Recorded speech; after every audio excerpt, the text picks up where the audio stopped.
It's a windy day in Orlando, Florida at the USTA National Campus. Welcome everyone to the American Athletic Conference Men's Tennis Championship. I'm Stacy Shefflin alongside Mark Bay. Let's take you through the road to the finals. UCF jumped out to an early lead over Tulane, who was down an injured player, when they clinched the doubles by winning at number 2, number 3 in just 26 minutes. After singles wins by Lovett at number 1 and Richmond number 3, senior Chris Barrows clinched the match with a 6-2, 6-4 win at number 5. Then number 1 USF beat number 5 Memphis 4-0, executing their game plans perfectly. Number 1 and number 2 doubles got it done to give USF the doubles point. Freshman Barroso Campos earned the first singles point, but it was Gozoon and Bertrand that clinched the match simultaneously, sending the Bulls back to the finals for their 4th consecutive year. 2 big-time teams with 2 big-time coaches, 1 big-time rivalry. It's the war on I-4 when we return for the finals of the American Athletic Conference Tennis Championship. You're watching the American Digital Network. Access to traditional prosthetics for kids is challenging. At Luminous, my goal is really to give them a chance to chase their dreams and to instill confidence so that they can go after whatever they want. De ver o sonho meu, do meu filho, sendo realizado. Isso não tem preço. The labs at UCF were so instrumental. I couldn't be in a better place. This is where I call my home. The University of South Florida is a regional powerhouse with global significance, leading advances that are changing the world. Now a leader among the nation's universities in research, healthcare, and just being cool. The place where young men and women train to become the best. This is where the Bulls run.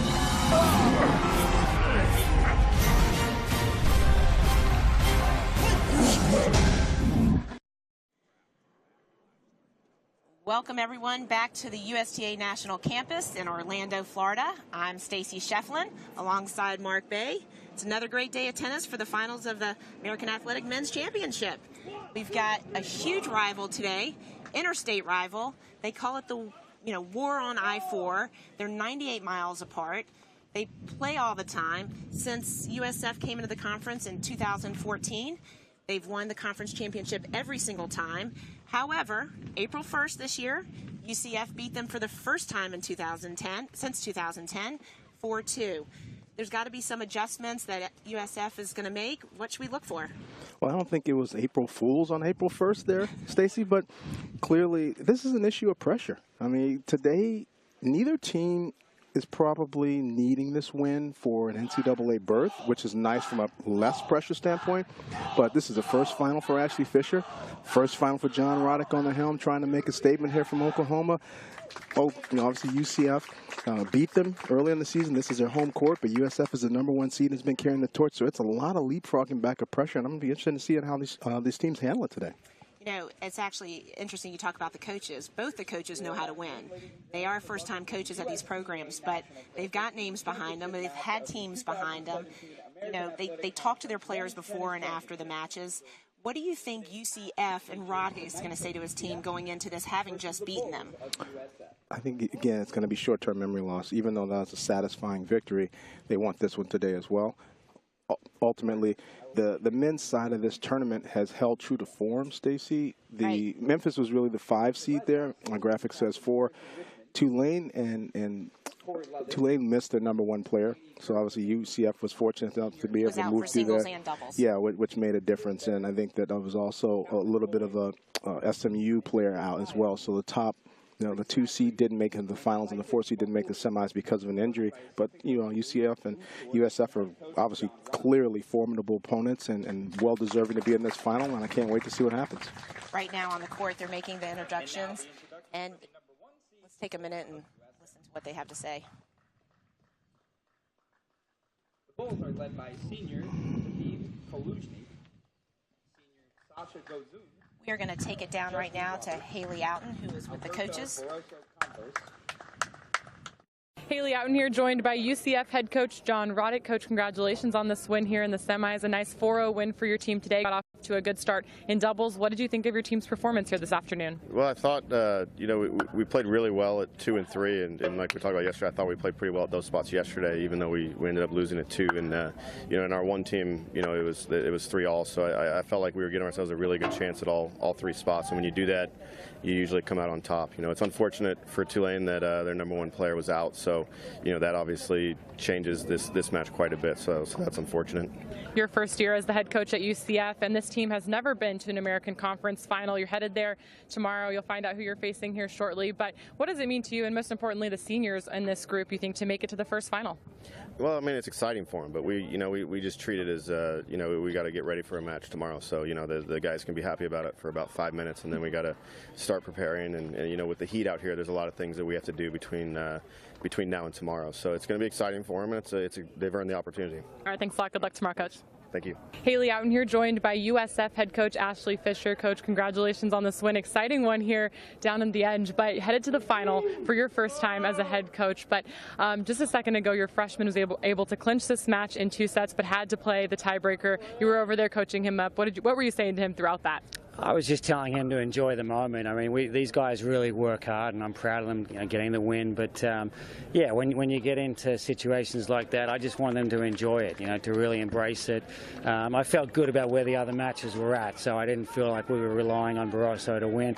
But it's nice just to see him sort of loosen up at the end and play good tennis toward the finish line.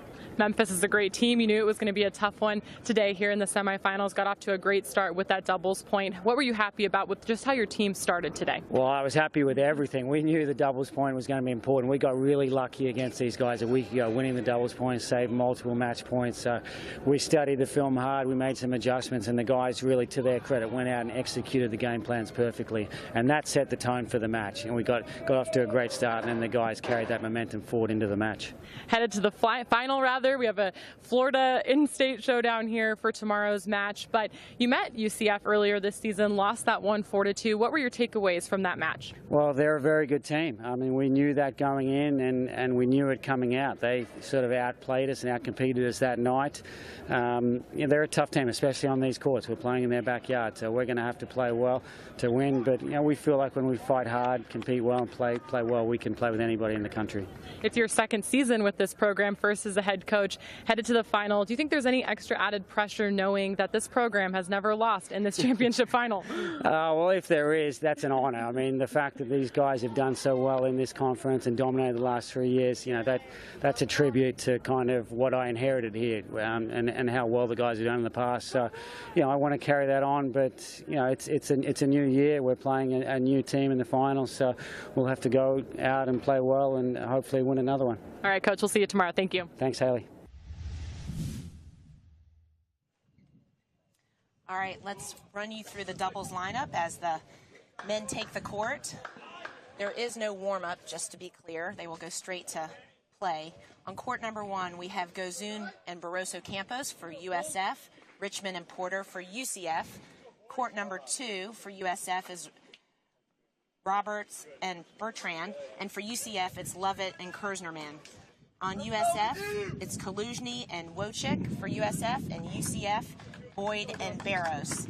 And Mark, these matchups are exactly the same as 3 weeks ago, except at number 3, where Paya was playing, but now Boyd is in. That's correct. Boyd's been doing an excellent job for them this tournament. With an addition of adding him in the third doubles, there's a lot of firepower with his forehand, particularly on second serve returns, and Coach Roddick likes that, and he's going to sort of roll the dice with that particular lineup substitution. So now we're on court 1.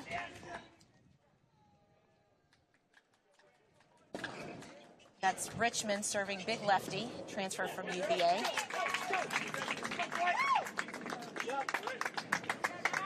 Returning is in the deuce court is Gozun. Barroso is about to return in the ad court.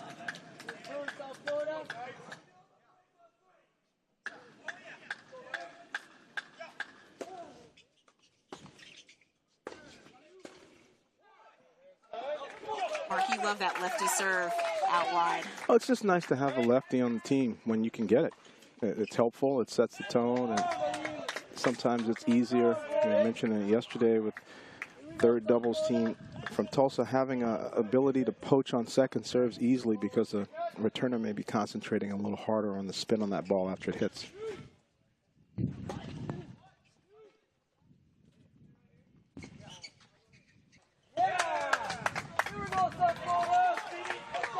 There's a ball moving across. Oh, they called a lead, I think. The chair umpire saw it.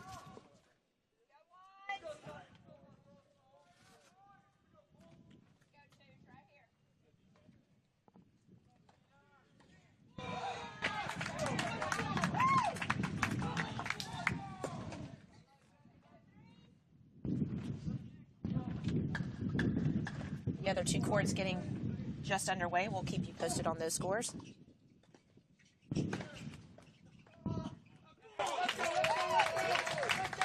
Well done. 30-15.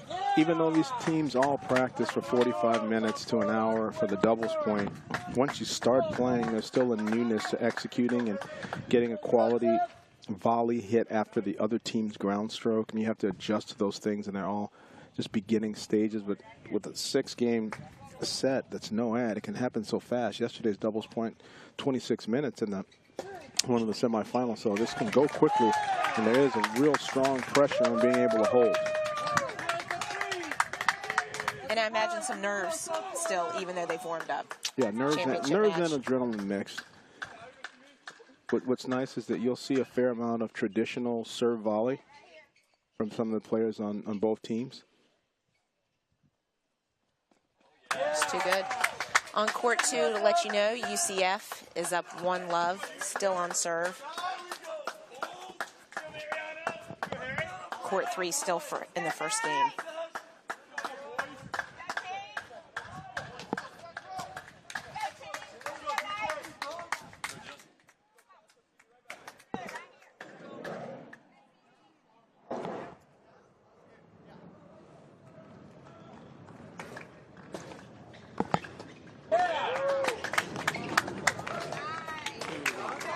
Great first serve there. Nice movement by Porter. It wasn't like he poached. I call that sort of a pinch, where he's kind of cheating a little bit. He's kind of poking his head around the corner. He's not officially moving, but just trying to put an air of doubt in the returner's mind and maybe visually offer a smaller space for the returner to hit into.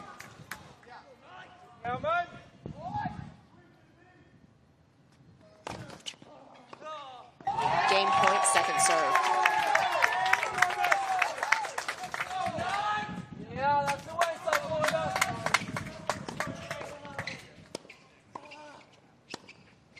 Didn't do enough of that second volley. Was sitting up, underplayed it.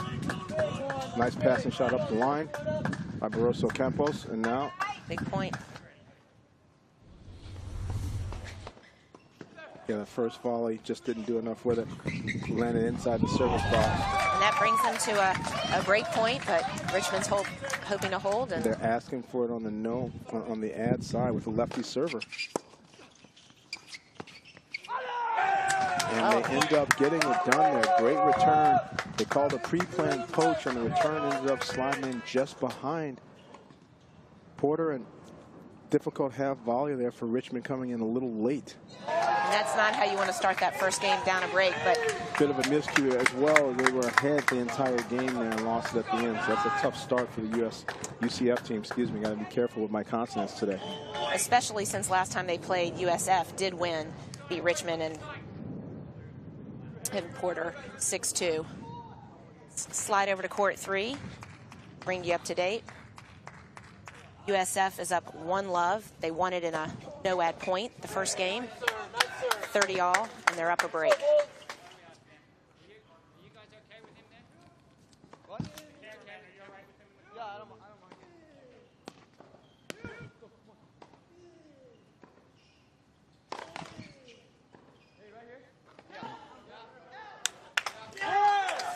Oh, an overrule, and that's big.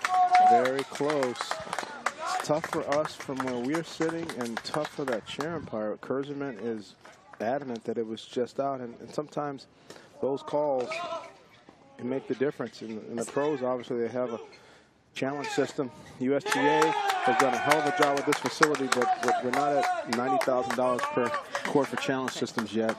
Well, and those points definitely make a difference when there's only a 6-game set to be, to make a match. So.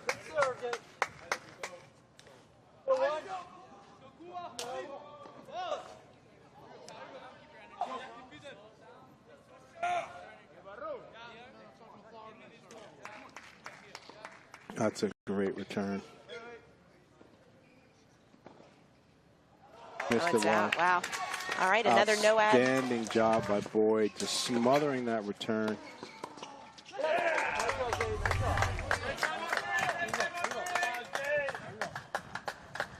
Getting that appearance there. Barrels didn't do a lot with that approach shot. Definitely was an opportunity on the pass. So now we're at the 2nd game in a row, no ad scoring. This is where it really comes into play. You got 2 back-to-back games, 1 point deciding each game, and it could go either way.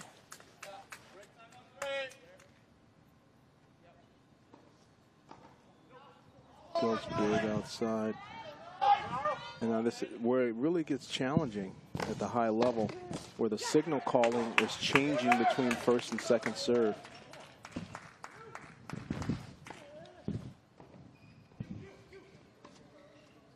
Kaluzny wants to cross.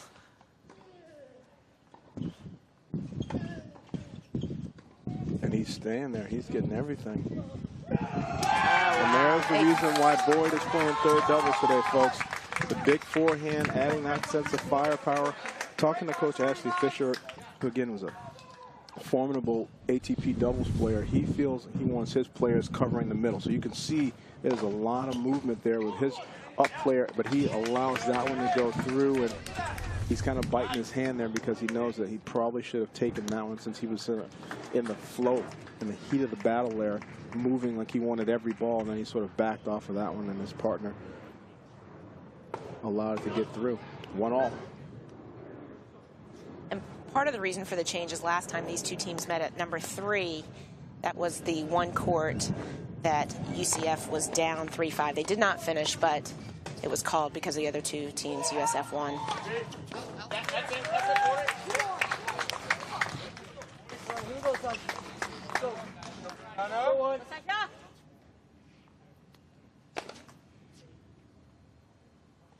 Court 1, USF leads 2-0, and on court 2, UCF are tied 1-all on serve.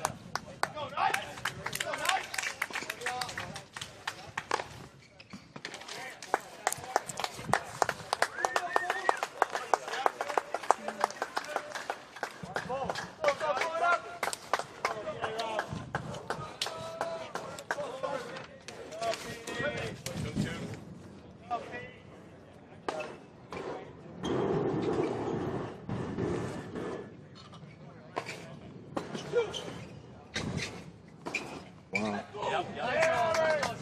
There it is again.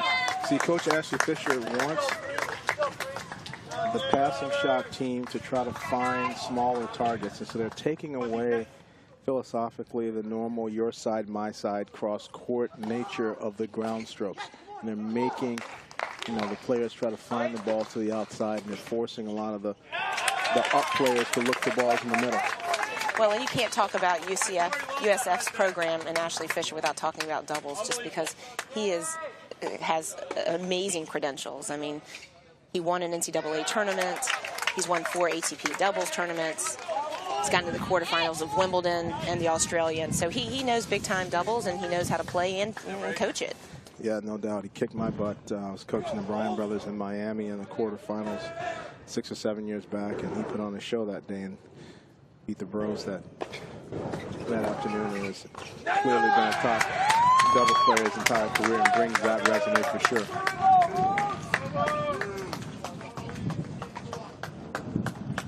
Yeah, see, that's just too easy. Wojcik's got to be careful when he is backing up. He knows that there's a net player in place. May have needed to consider going up with a topspin lob there.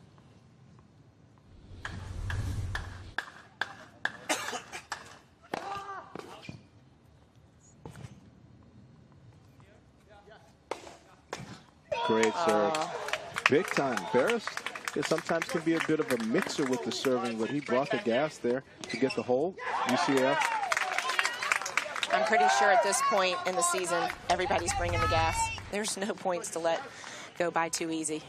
Yeah, that's a great big serve into the forehand. Nice hold.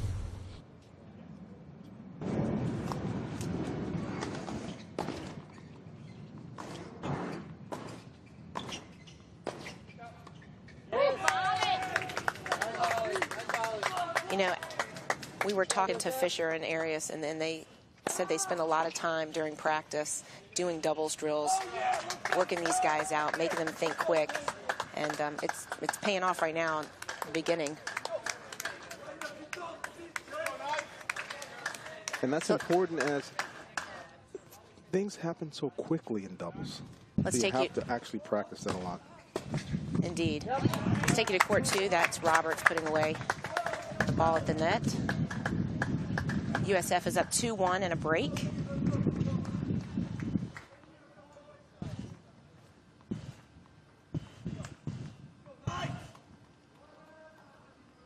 Peter Bertrand and Justin Roberts for USF.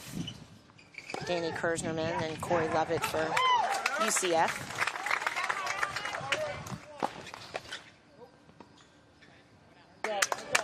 Wow. Last time these two teams played, Mark, USF did win 6-4. So we'll see if they have their number again today. Lovett and Kersnerman have a relationship. They transferred from Alabama. Didn't play a lot together, actually, when they were in Alabama, just a little, but obviously have that bond and that relationship from spending that time with teammates. And rare do you see two players from one team actually shift over to another. Just worked out that way in this particular case. Obviously, with Coach John Roddy coming over, his track record in junior tennis and 3 straight NCAA finals at Oklahoma, many people would want to sort of leave situations to possibly come and be part of this. So, especially with the national campus. Right.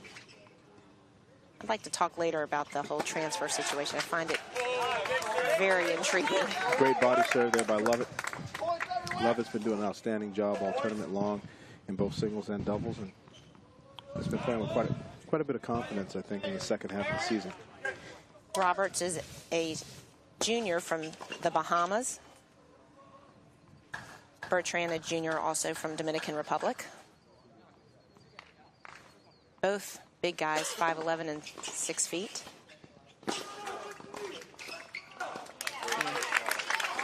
Outstanding first volley by Lovett. Moved well.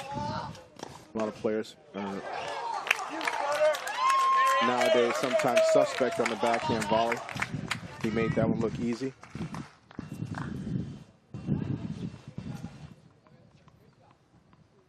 Love. They're a critical hold here, even though they're down a break. You have to stick around. You have to take care of business on your serve. There's a let coming. Oh, no, the ball they don't know. They don't know. They didn't call it. And this crosswind has been blowing the same way all tournament long. Coming off of our man-made lake, coming straight into our face and blowing on the screen from right to left. Look, I got to give USF credit for not calling a let on that. They knew that they were in trouble and they didn't take advantage of the situation. Yeah, they could have. Oh. That's true. They could have done that. Whoa, that was close. I have a new phrase I've been using this year, Stacy. Close enough to be called out. That's a great kicker. And I like the angle that Bertrand took to try to take that on the rise and fight that off before it got above his shoulder. And the serve just had so much action on it. Yesterday we saw a lot of close calls. I'm interested to see that we'll see the same today. There's a lot at stake. There is. All right, so UCF holds and USF is in the lead 3-2, still down a break. On court 1, USF is up 2-1 and up a break. And on court 3, USF is down 2-1, but it's an add point for them to break back. And it's not that John Roddick himself wasn't a great doubles player, and his teams at Oklahoma didn't have great records in doubles, as they did.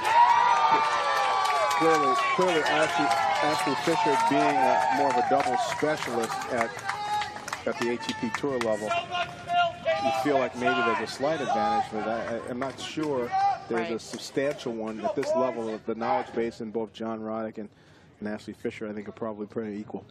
This is game point and break point. Big point here on court 3.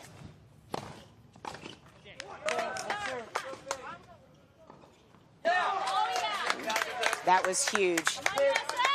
That was an example. That was an example of backing off a little bit, hitting the kicker, not going full throttle on it, and now having your partner up there as a distraction. He pops up and he moves. And interestingly enough, they both went to the same side. The other side was wide open. You can't talk about number 3 doubles without talking about Kaluzny. He is the biggest cheerleader, the loudest guy on the team, and no matter what courts he is on and has been on this week, you know he exists. He actually is the biggest cheerleader for the women's team as well. I think that he should have a steak dinner from last night. He did a heck of a job bringing that number 7 seeded women's team to a title for Coach Morris. And hopefully, you know, they got him a T-shirt or something last night. Yeah, he was outstanding in his supporting role. That's a big time for him. And congratulations to USF's women's team for winning the championship.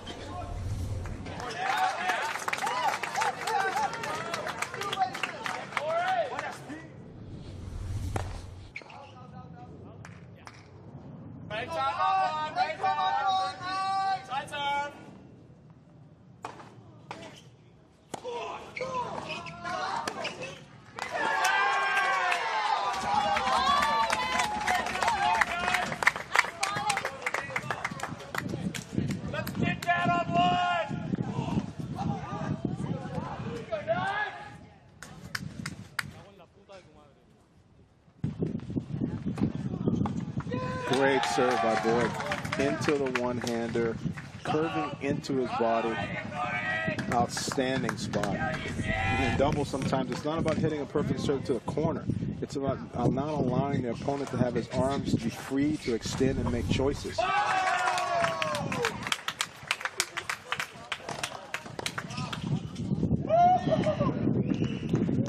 The wind is picking up, so it really will affect the play here. Most importantly, right? Keep your feet moving and first serves in the wind. Always. In my opinion, I like when it's windy. I like to send my net players even more often. I don't like the idea of trying to spot the ground strokes and play keep away from net rushers when it is rather breezy. So I try to encourage even more net movement. All right, big point to hold, 40-30.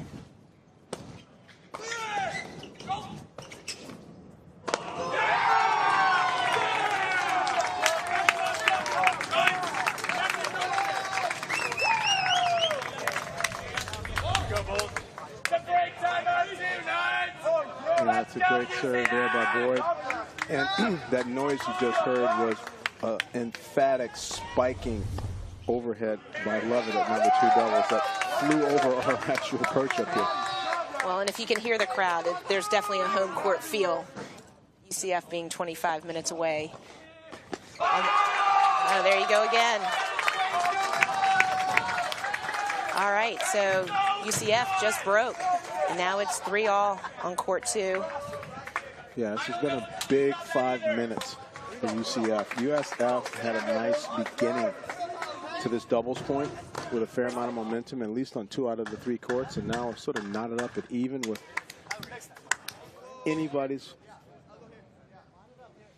money to win this one now. Right. Oh, wow.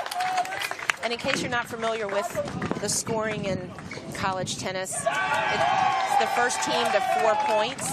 The doubles, they play 3 matches, which we're watching now. Whoever wins 2 of the matches wins the doubles point, and that will be followed by 6 singles matches, each worth 1 point. Oh, goodness. Is there pressure for the guys when they see them both back to come up with a better volley than when they're both at the net? That's true, and that's why both back sometimes is a great tactic when the other team is serving. Lovett is wincing a little bit. A couple points ago, he sort of fell down and hurt himself. I don't know if he's still thinking about that, but after that overhead, which he handled quite well, he didn't move so well in the first volley. This is a massive game, though. And this was close the first time they played. I mean, Roberts and Bertrand won 6-4, but every game was tight.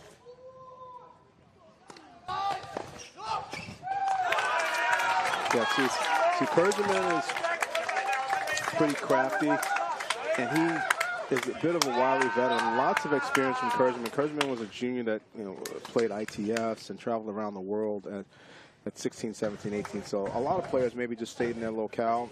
Kurzeman may have been one of the more well-traveled juniors in this particular college match, and that seasoning helps. I mean, I like him there using Lovett, taking the speed on his serve down in this key situation to just try to get the 4-3 lead. And there it is. And he played in the U.S. Open and French Open Juniors, and that was a big-time serve. Maybe he used it there. Well, he went a little bigger there, but it's just nice when you have successive first serves in a row.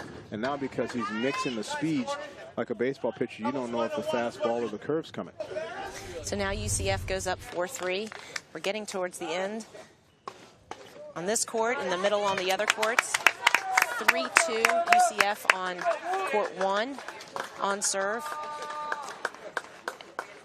And on court 3, which you're seeing now, we're on serve, UCF up 3-2.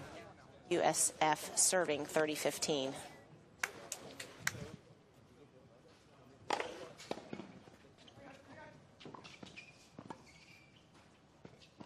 That's Wojcik serving. Just missed it. They call him Cuba.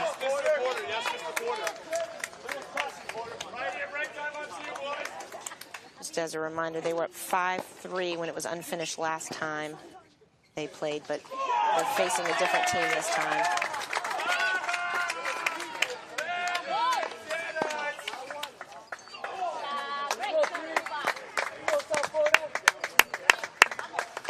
A fair amount of returns being missed now. I think if a team is struggling with executing returns, sometimes it's nicer to pull your partner back. Also a benefit of running the I formation when the player kneeling down. Wojcik's a freshman, but he's not playing like one right now. That's true. A little bit more crowd support. Some Central Florida fans have come in. Looks like the girls team has showed up as well. It's been great. Missed it. Lots of support all tournament long as men's teams have been supporting women's teams and vice versa.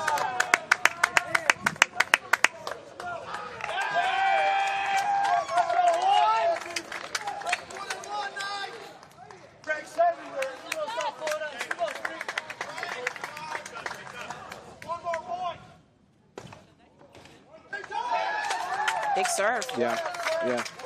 Barros is bringing some heat the last time as well. I think he's making a commitment to going a little bit bigger on the serve.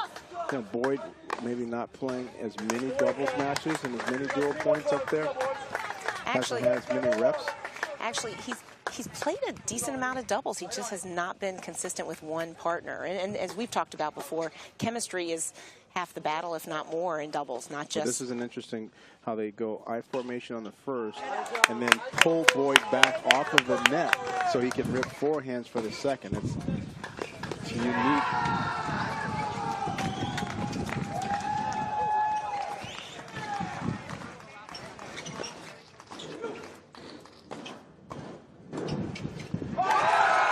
It's a unique strategy, you and that.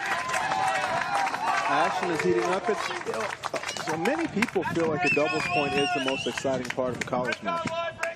Right now it is. You definitely can hear that energy and that atmosphere and that beginning sense. Let's go, Kenny! Mark, how much of that is created also by the shortness of the match, right? It's a 6-game set, so to speak. It's no ad scoring. Every point counts. No warm-up. I mean, there's no time. If you're a player that takes a couple points to get warmed up, forget it. This is not your sport. Yeah, it's a great point. All right, so we're at 40-15 right now for USF. Actually, UCF serving 15-40, so double break point, actually triple break point.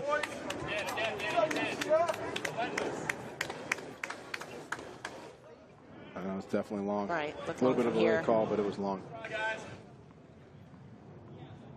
It's going to feel like to the opponent that they were timid and they were possibly trying to steal one. Clearly, the ball was long there. Coach Arias is on the side telling him, move on, forget it. You're still up double break point. Let's take the next point.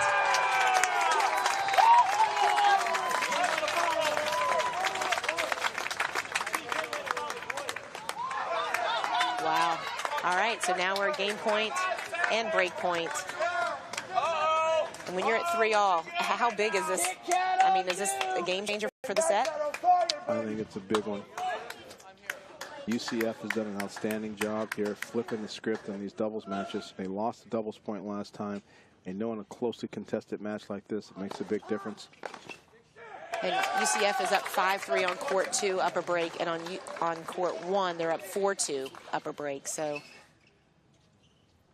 wow, that's a huge hold.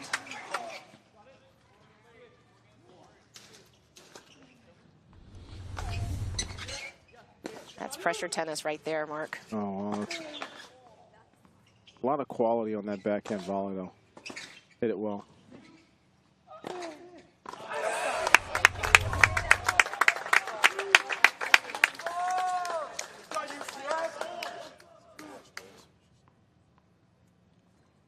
Let's go back to court 2. UCF serving up 5-3, down love 15.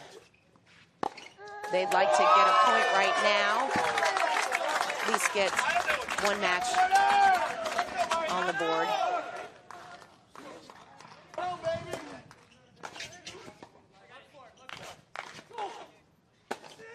Yeah, that's a nice job. I love it, set it up great with his serve, huh? Yeah, absolutely.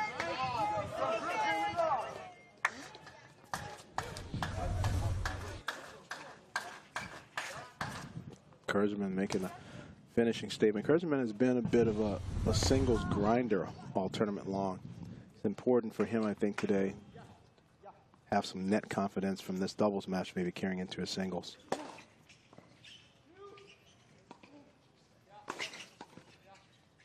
That's a great play. That is textbook, folks. Back home in my academy, I can't tell you how many times we practice that right there.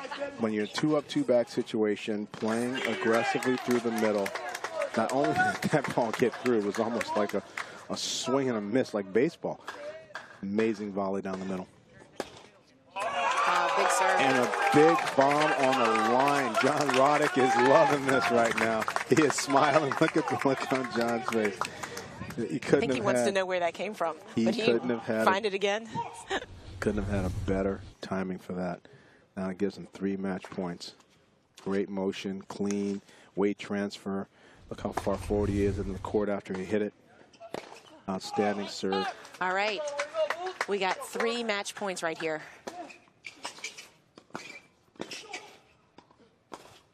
Here it That's is. it. Wow. Well played. That's some great played. doubles from the former Alabama Crimson side, current UCF Knights, number 2 doubles, Kurzman. Love it. 6-3.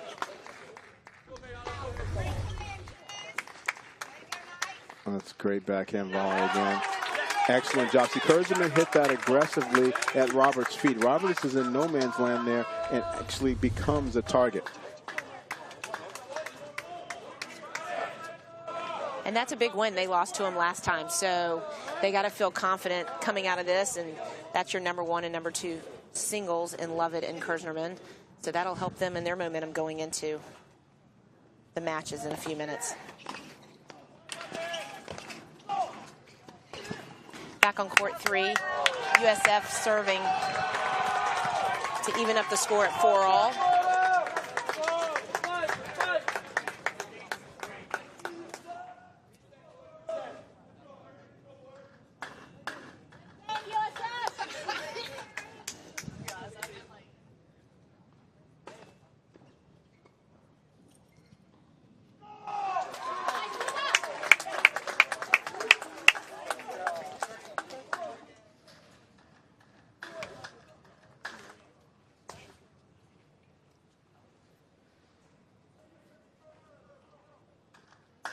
big moment here.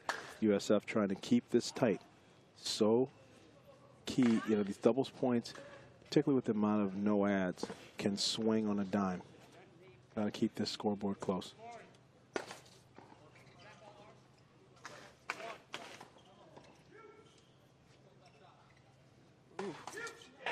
Wow. Oh, wow, that's good. That was great volley work. That was an odd situation, Stacey. It happens every now and then. He was so concerned that his half volley was going to fly out. It affected his anticipation to get back. Like there, he was worried, was that going to be in? And then actually caught him a little late going back for the overhead. Well, that's a big missed opportunity. Yeah, he's a great athlete, too. It's not customary for him to miss a shot like that.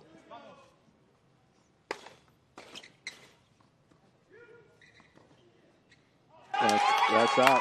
That's a great job. Wojcik could have probably taken that ball, deferred, and let Kaluzny take it. He caught it low, but kept it low. He hit the nice biting volley low middle, and then he let that one go. Sometimes when you hit the volleys low middle to the service line, you take away lobbing space and force the ground stroker into a passing shot situation.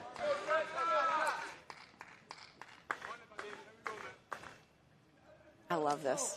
I love it coming down to the end. I love every match being close. These guys have brought it today. Go three. Right on it.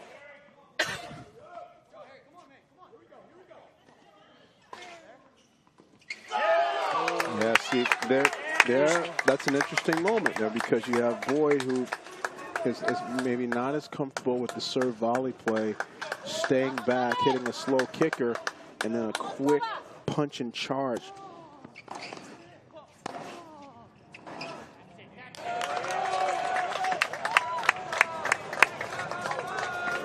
By Kaluzny there with the backhand return. He didn't even hit it that hard. It was just his court position. Sort of an old school Stacey Mark Bay play. Yesteryear. Oh, wow. And now Wojcik lights it up with the 1-0. That was like Wawrinka or Gasquet level.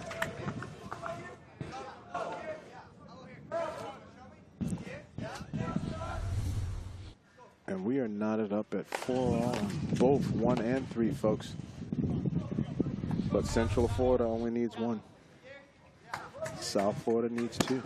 And Kaluzny and Wojcik, they play together. I mean, they've a 7-3 record, so they know each other's tendencies. Yeah, but that's a bad luck. The let court rule is in place in college tennis because there's been too much of a sportsmanship issue with aces not being granted to the ace hitter and being taken away with lets being called. So that was just an adjustment they made in college tennis a little under a decade ago. And I can't say it's a bad rule, but you hate it when a serve pops up and the guy just takes a forehand at your face. That's a great volley. Not an easy volley. High backhand, moving to the right, hitting it back left through the middle for a winner. And that's where practicing a lot makes a difference, Stacey, because these things happen so quickly. That reaction there, he doesn't have a lot of time to think, but he knew middle and service line are the targets there, and he hit that well. we still got 3 break points for USF, which then they could serve it out.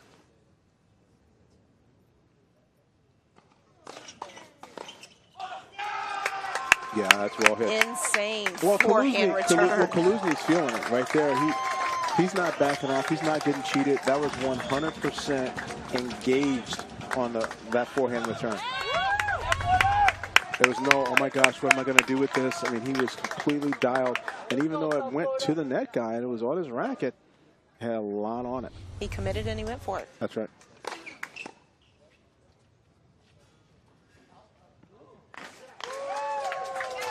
Take you guys over to court 1. This has been an intense match, 4-all now, but UCF was up 4-2 and USF has come back broken and now on serve.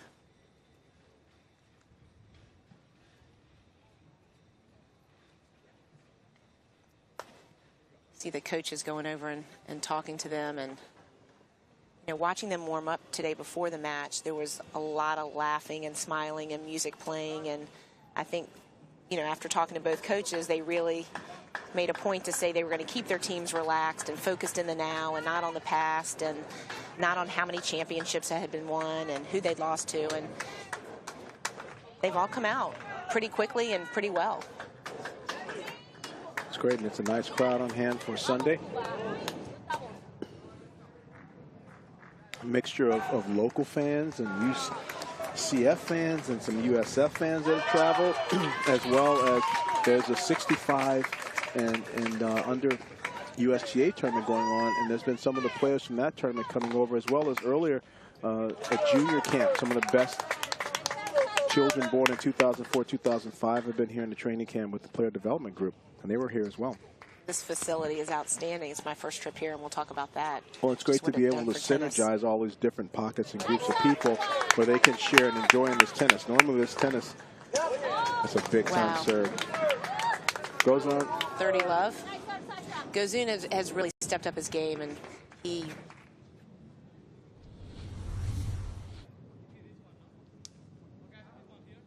gaining. Well, he guessed. That was an early guess.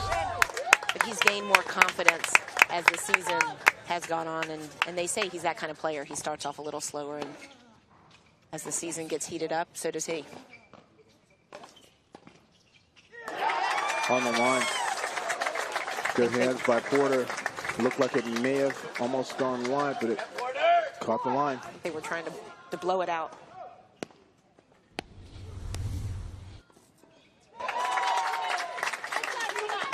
Yeah, it was a great move.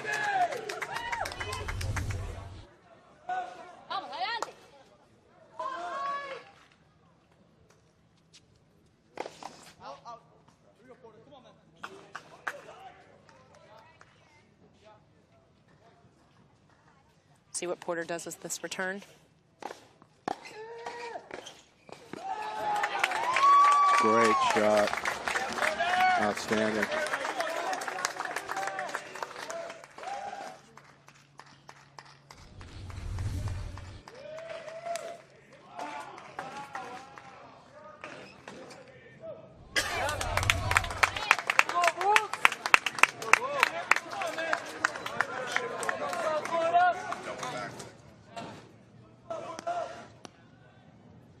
Take you over to court 3 real quickly for what could be match point. USF serving 40-30 up 5-4 to tie it in the doubles. There it is. Wow. That was tremendous, Mark. And they tie it up, and we're 1-all, and it's coming down to court 1.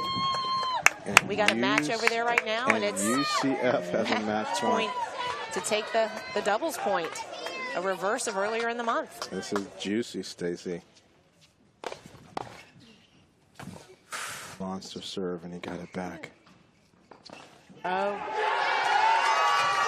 Oh, my goodness. And the Bryan brothers chest bump by Richmond and Porter. Amazing serve by Gozan. And he gets pushed back, hitting a backhand off his back foot. The last place he wants to be on a match point was where he found himself, and he missed the backhand down the line.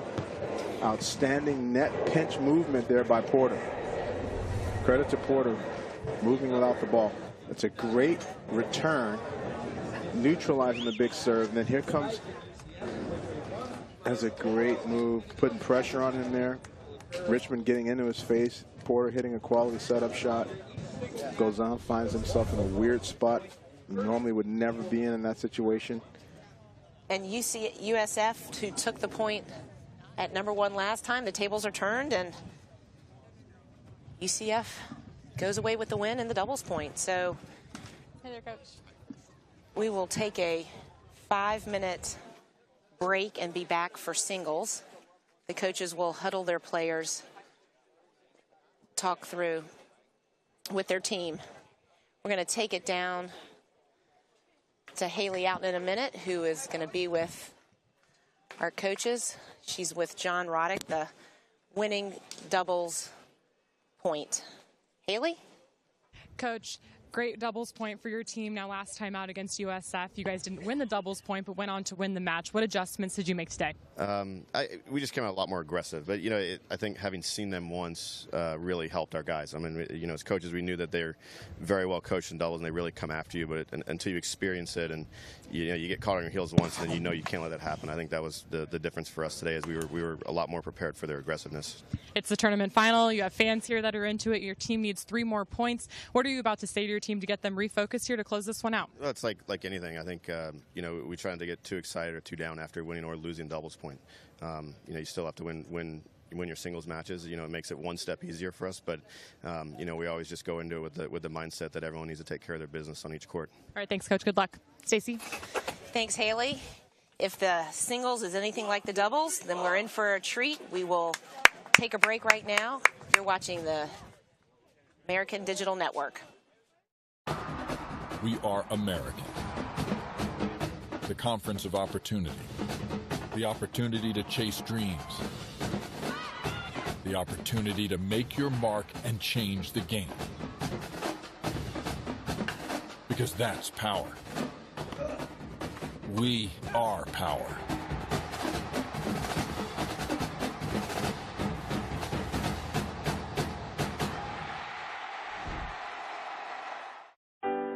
Access to traditional prosthetics for kids is challenging. At Luminous, my goal is really to give them a chance to chase their dreams and to instill confidence so that they can go after whatever they want. De ver o sonho do meu filho, sendo realizado. Isso não tem preço. The labs at UCF were so instrumental. I couldn't be in a better place. This is where I call my home. The University of South Florida is a regional powerhouse with global significance, leading advances that are changing the world. Now a leader among the nation's universities in research, healthcare, and just being cool. The place where young men and women train to become the best. This is where the Bulls run.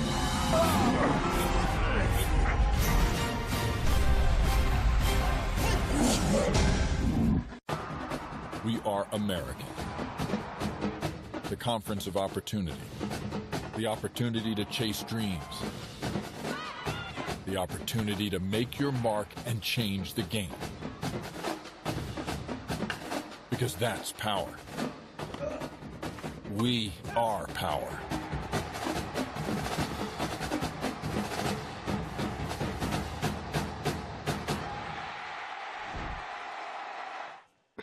Welcome back to the USTA National Campus in Orlando, Florida.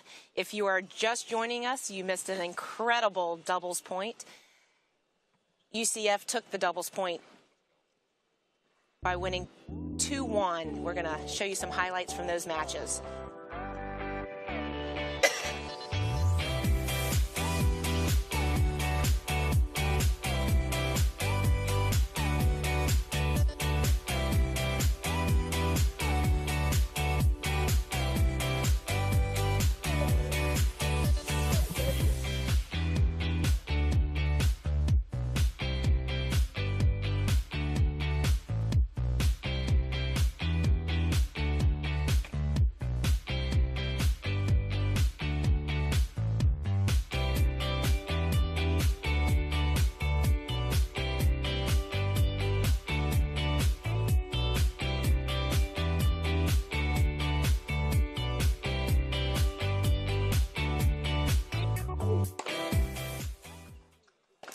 So we're going to head into singles, but the guys have already taken the courts.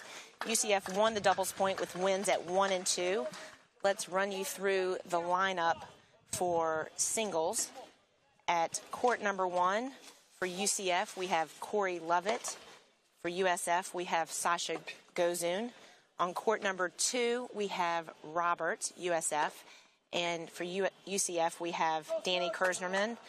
On court 3, we have Harrison Richmond for UCF and Barroso Campos for USF. Court 4, Peter Bertrand for USF and Mario Porter for UCF. Court 5, Kaluzhny at USF and Barrows for UCF. And Rounding out the lineup at court number 6, Wojcik for USF and Boyd for UCF. So last time these two teams played, really UCF was strong in the singles. They came back and won 4 of them. We'll talk through that as the match progresses, but let's take you to court 1, which is already underway. USF serving 15 all right now.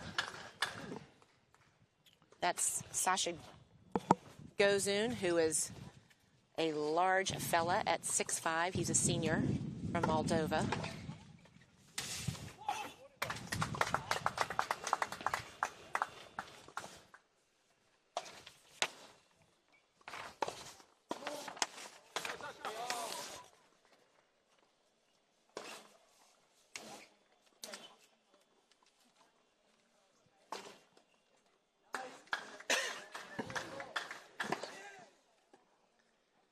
The winds died down a little bit, Mark. I think the guys would prefer that it be a little still like this. Yeah, it's been going doubles. in and out. There's been some, graying and different, cloud formations and fronts that have been going through the area all day, last night and this morning. So there'll be probably some more shifts and changes in that as this singles ensues. But these players are quite experienced, Stacey. They know how to handle and manage the breezes, and they know how to put a little bit more safety on their rally shots if necessary.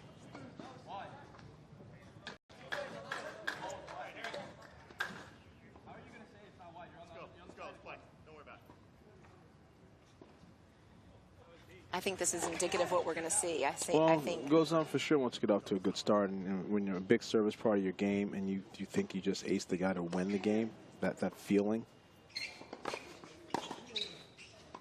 of having to play the point when you thought you already won the game, sometimes it's hard. that might work to his advantage. He's fired up. Looking down the line, they're all fired up. They're all moving around. The energy is high. Yeah, I've been following this young man for probably 7 or 8 years. So he plays a quality second serve, gets a big forehand that sets up this opportunity ball, and then he makes sure that he doesn't overplay that. That shot can be missed quite often. Probably Federer is the best in tennis right now, hitting that shot, that inside hand ball with the right speed and precision. But goes on. I met him again in Kalamazoo finals. He played the boys 16 national championship match that was televised when he was a second-year 16 player, and unfortunately he lost that final, but that sort of put him on the map and got him opportunities and recognition, being able to create a college scholarship for himself.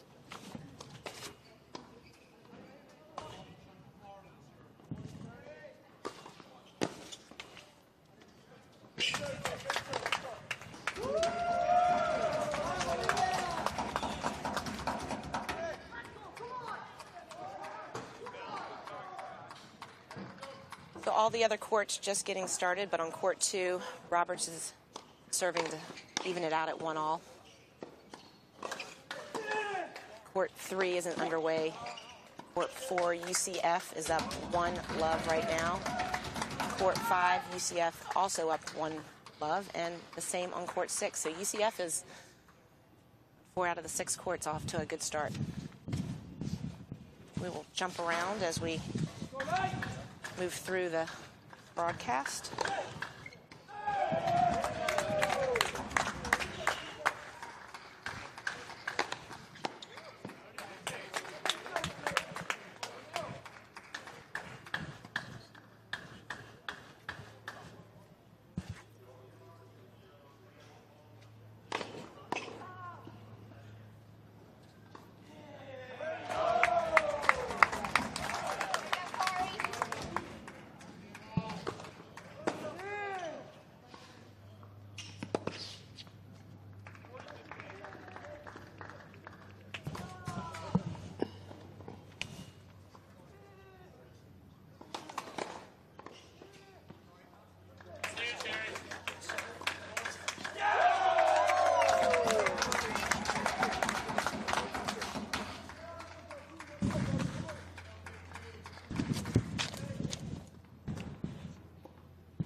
part of Gozun's game, to be able to string together successive forehands. Big forehands to a big target, and then more finishing forehands to a narrow target. That's definitely going to be a prevailing theme as you watch him go through this particular match. Looks like we just in our area had Virgil Christian, who has been behind not just the organization and the setup behind this collegiate campus aspect of the new form, but really he's been the reason why college tennis has been on the tube and on the air in the past 3 years since 2014. Been the architect behind it and done a heck of a job. We're going to see if we can maybe get him to come by for a brief interview soon.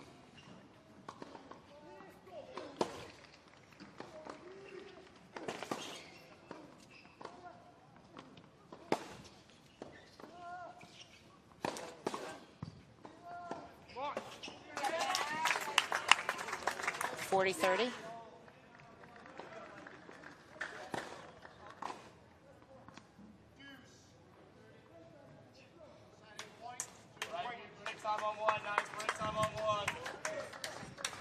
All right, big point, break point, game point.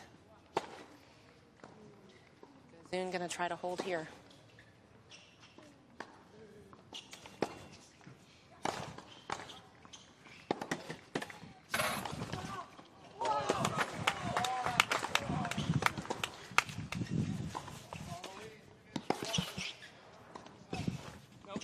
As promised, Virgil Christian, the guru behind this amazing facility. It's the first time I've been here. As promised, Virgil Christian, the architect behind this facility.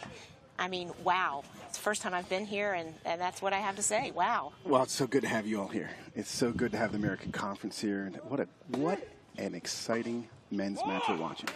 You know, it's actually, the part that's so fascinating to me is they're 98 miles away, right? So it's home court to UCF, but really USF kind of considers this part of their home court as well. Sure does, yeah. You guys have done an outstanding job, including juniors, club players, professionals, obviously college. Talk us through sort of the dream to reality of this facility. Well, I think my group at the USTA, we've always had a dream that college tennis could be really a big-time sport. You know, and I hearken back to the days that you were playing at Georgia when it actually was really a big-time sport. You know, there's thousands of people came out. There was excitement. You know, today's world's a little different. You know, so thankful the NCAA looked at the sport a lot closer about the format and all. And here we have, we took a chance. Look, I mean, this is a multi-million-dollar collegiate venue, standalone venue. It is the home for UCF tennis, but this was a risk, but it's paying off. I mean, it's really paying off with all these home matches that they've played, but also college match days.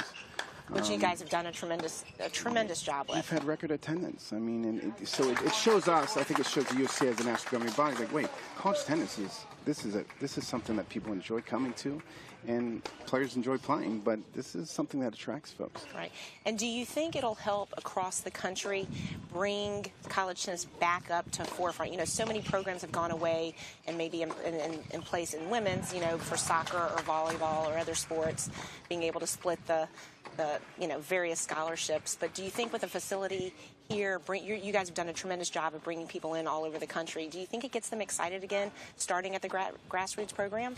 I think so. I mean, I think it was our intention and has been our intention for many years to engage. Wow. Can you hear that? Yeah, engage athletic directors, coaches, and really lay out a vision of what tennis can be. And I think we're starting to see the beginning of it. I mean, college match day you mentioned.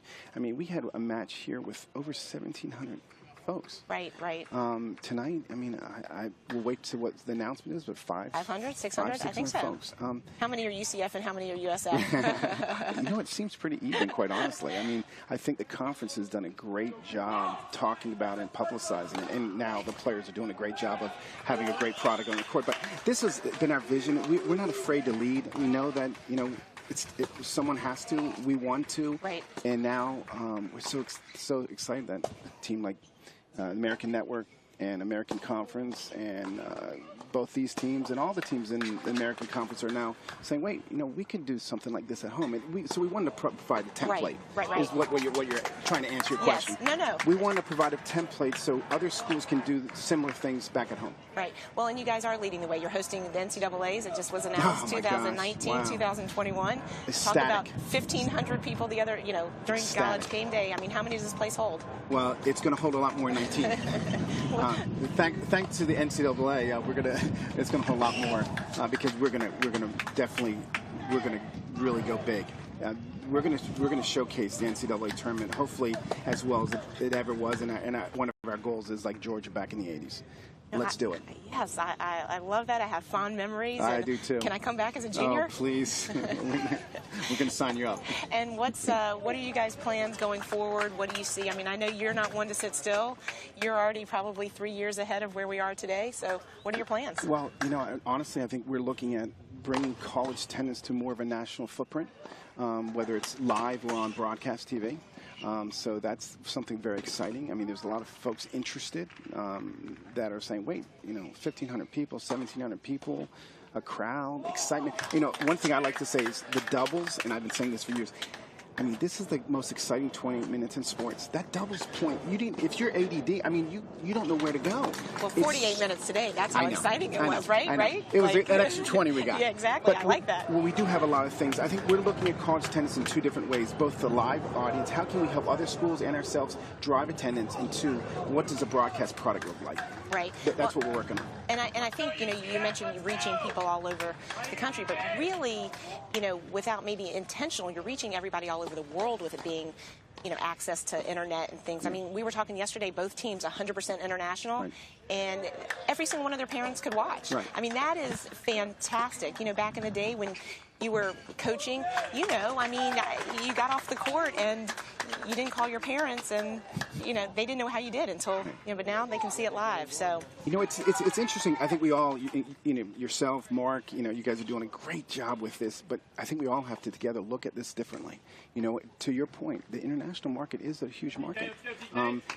The local market, the digital market, the broadcast market, it's so exciting. Right. It's almost like starting a new business. It's just so many different things to do. So I can't think of a better entrepreneurial person than you to do it. Well, it's so great to have you here. So you guys are sounding great, by the way. Thanks, and thanks for joining us up here. Yes. I'll let you go back and watch the tennis, and we will enjoy the rest of the match. Great, thanks, Great to see you. Thanks, Virgil. Bye-bye.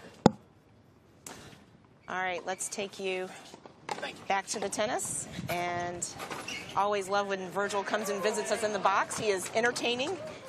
So top left is court 1. Top right is court 3, and bottom left is court 5. Bring you up to date on court 1. USF leads 3-2 on serve.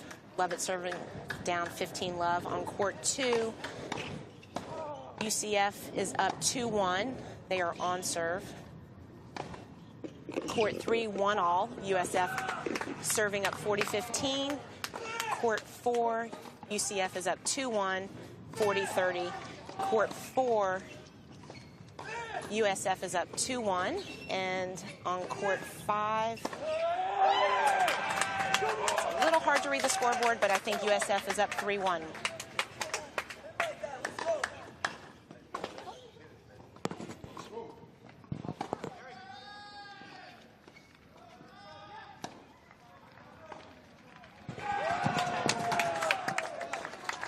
Yeah, what's so important, Stacey, I think, is sort of the psychology behind how these coaches are viewing the duel. So clearly, USF's route to 4 points historically has been the doubles point, positions 3 and 4, and then just find one other person to do well, right? So now the doubles point's off the board. USF is now have to find not just number 3 and number 4 singles, but a couple more positions, which puts a lot more pressure on them. Clearly, CF was able to win at 1-2-5-6 after losing doubles, so they walk into those positions feeling like they may be theirs. I really want to see how the end of 6 first sets finishes relative to the history and what the coaches' preconceived notions for these lineups and the strengths of their teams actually really are. Right. How the boys perform today. Well, and both coaches mentioned that USF they felt was a little stronger at 3 and 4, and it'll be interesting to see if that plays out. Because right now at 4, UCF is up 3-1, so that's not playing out so well for USF at the moment. But we'll see. This is early.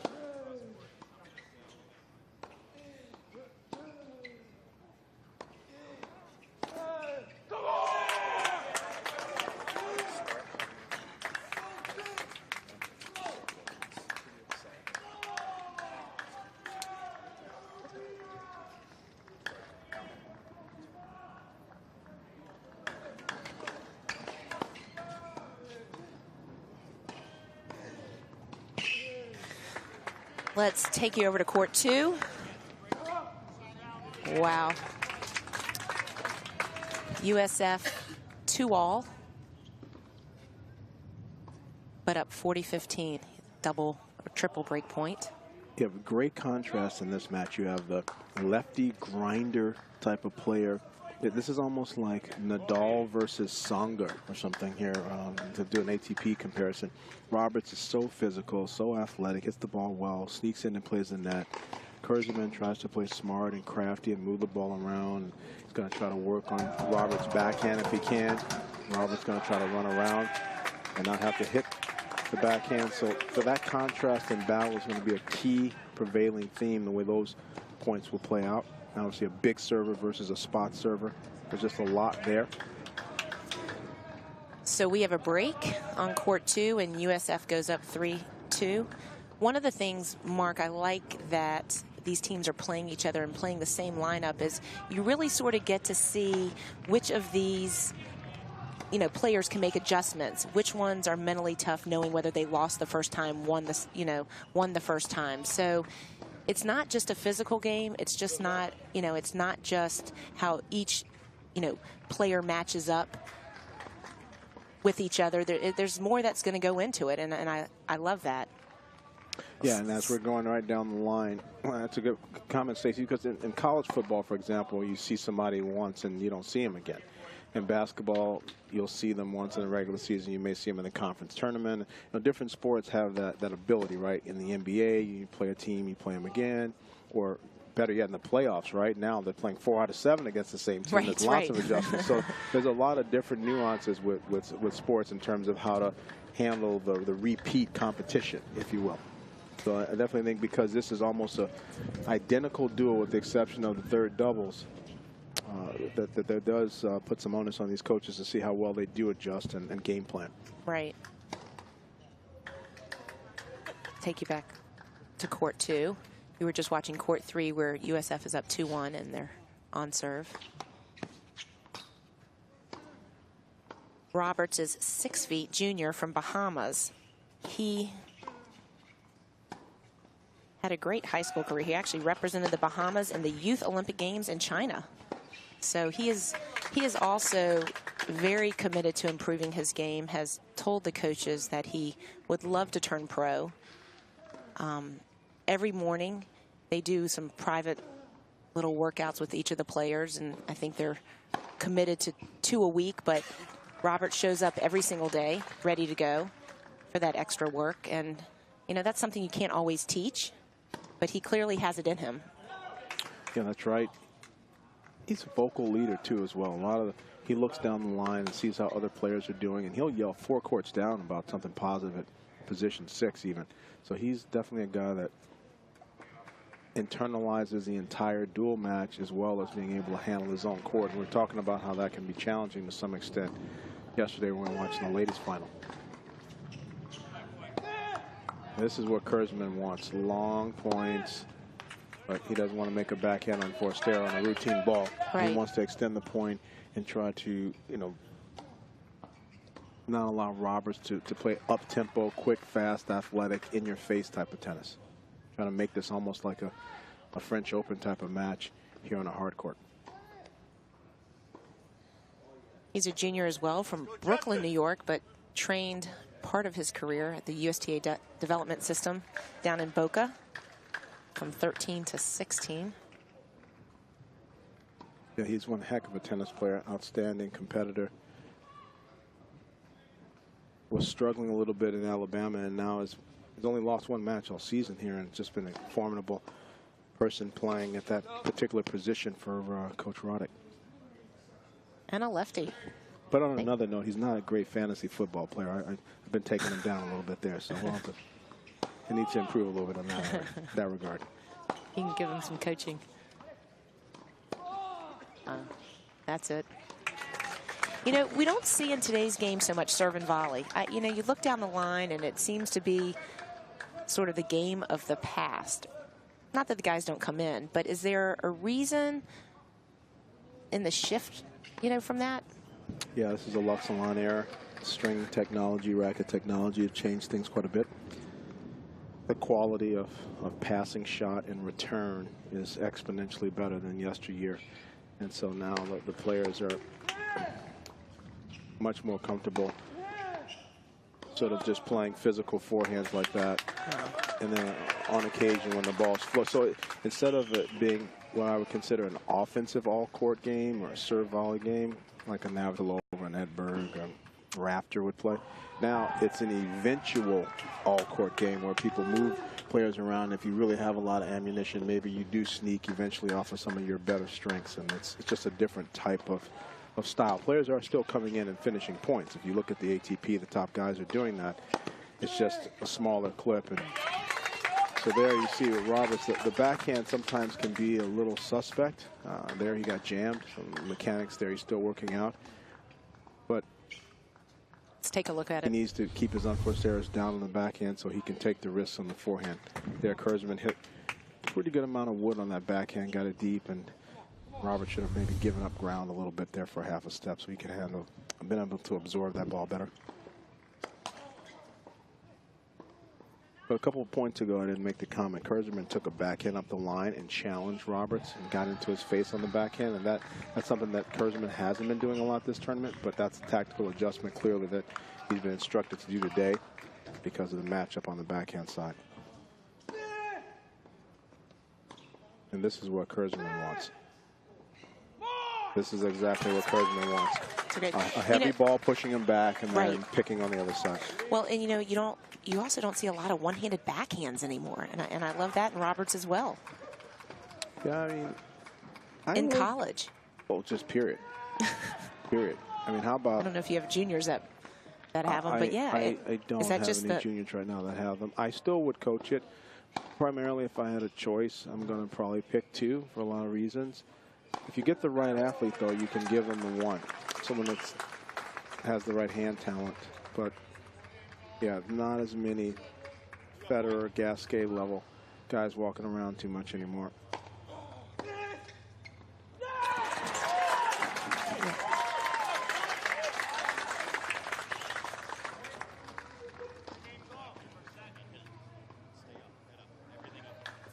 Court 1 is tied at 4-all. And this is a big point on court 2. Oh.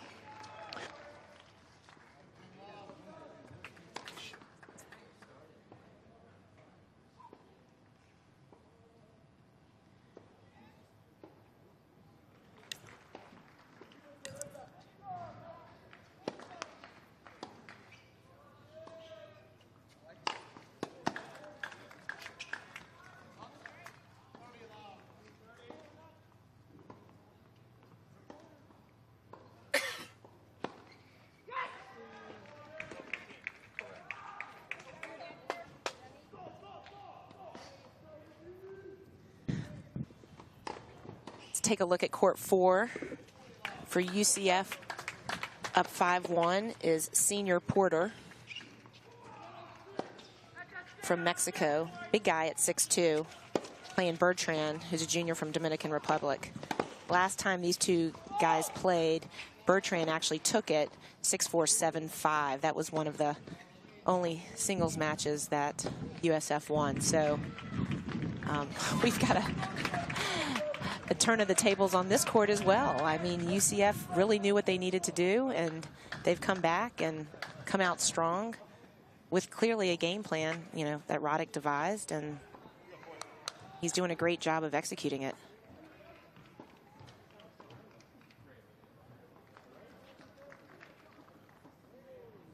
Plus, these guys are all pretty close in ability, so just because someone won last time doesn't necessarily mean someone's not capable of getting it done this time. So. Right. Well, to your point, for USF, for Bertrand, he's ranked 107 right now. But number 2, Roberts, isn't ranked at all. So, you know, the rankings don't always pair up where you line up on the team, but it does speak to your point about depth. Yeah, yesterday was any given Saturday, and now today's any given Sunday. And, oh, here's a perfect example. And I was in Miami coaching a few weeks ago at the ATP, and Federer had to play Burdick.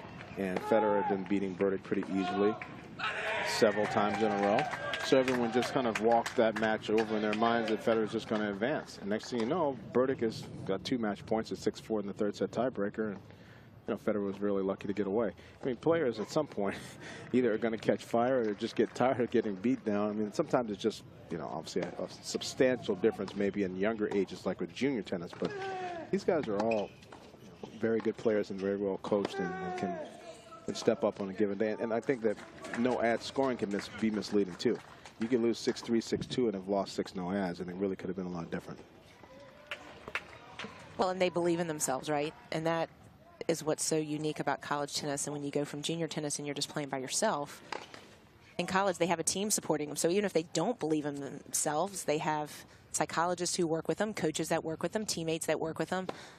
Eventually you think it's going to catch on. And both these coaches, Roddick and Fischer, have done a tremendous job mentally with all the players. Yeah, slide back over to court 1. USF is up 5-4. And this becomes important because now the battle to win first sets is critical. USF has won their first set at number 6 singles. And that's, you know, you always, after losing a doubles point, would love to find a quick point someplace.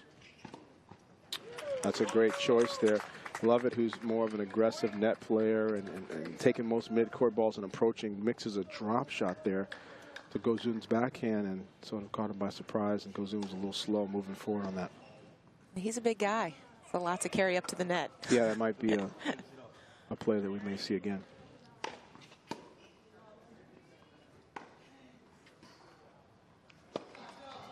Lovett would like to have that back. Corey also transferred from Alabama with Kersnerman, and he actually played 1 and 2 singles there and 1 doubles, but I think he's a junior this year, felt like he could get 2 good years with Roddick and was excited to come down here and be part of this program. But Mr. Gozun takes that first set. 6-4.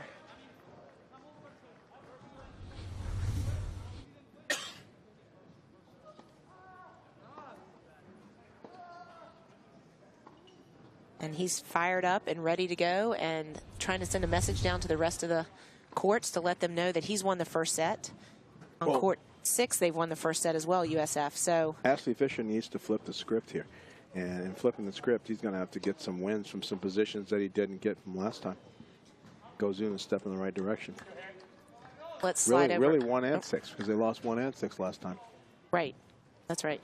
Let's take you to court 3. We have Alberto Barroza Campos from USF and Harrison Richmond, or he goes by Harry, as they like to call him at UCF. And this is a great matchup.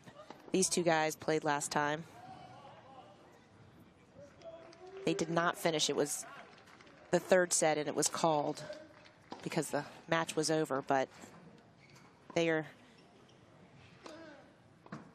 both great players, come from different places. One's a senior, one's a freshman. So on paper, they may not seem the same, but they both have a lot of fight. Yeah, you're going to see a lot of the slice backhand from Richmond. He's playing pretty similar to the way Steve Johnson plays now. Playing a lot of chips, biting. You stay low, making it hard for the opponent to rip winners off of them. And you really cannot talk about UCF's success without talking about Richmond. He is a leader on and off the court. You know, Roddick's done a lot of coaching on a lot of successful teams, but he speaks about Harrison, you know, like he's a different leader than he's ever seen. His grades, he sticks up for the players, he supports the coach. He is a redshirt senior, so he's graduated. He's, you know, getting his master's.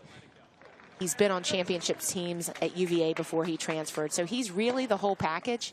So sometimes when you talk about a senior, it's not just their play on the court. It's actually can sometimes be more important what they do off the court. That's 100% correct, Stace. And, you know, having that type of leadership and having someone that can perform that well takes a lot of pressure off the coach. Speaking of outstanding senior player, rumor has it many moons ago you were Senior Player of the Year, Stacey, so you understand, you know, what it means to get it done as a senior as well. You brought a lot to the table playing for Coach Jeff down in Georgia. And I mean, flashing back to your days as a senior there, you feel that college tennis is a lot different than you see now? You know, that is a difficult question to answer. I mean, it's both, right? On some ways, playing in college is still the same. You still have young kids who are growing both as, you know, humans off the court, humans on the court. They're trying to develop. They're trying to create a balanced life. They're trying to learn from their coach, grow their tennis, maintain their grades. You know, all those things are really similar. But the way that college tennis is today, with the doubles first, the quick start, the no-ad scoring, there are things that I like and I don't like about it. And one thing in particular that's not finishing these matches, I don't know what the residual, it'll be interesting later on to see what the residual effect is for these kids who never finish a match. They can go 2 or 3 weeks and not finish one, and then when it comes to a big time game, they don't know how to close it out. So I don't know what the impact is on that. But, you know, conversely, for the no-ad scoring, every point is big. So you're teaching the kids to play big points. But I love the leadership. I loved being part of a team, you know, like we were talking about earlier, instead of just individual. So I think anytime a student can go to college and be part of a team, it's something that is exciting and beneficial.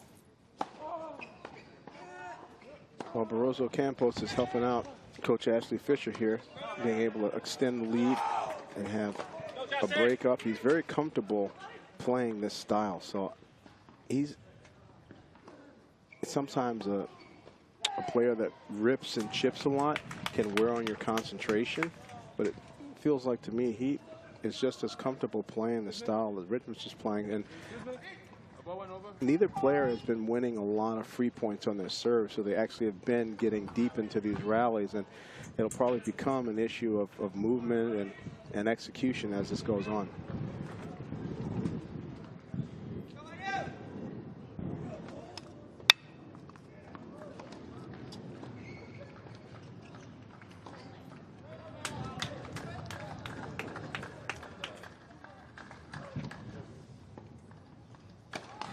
Well, Barroso Campos is also, he's ranked 116. I don't know what that gets him into the NCAA's.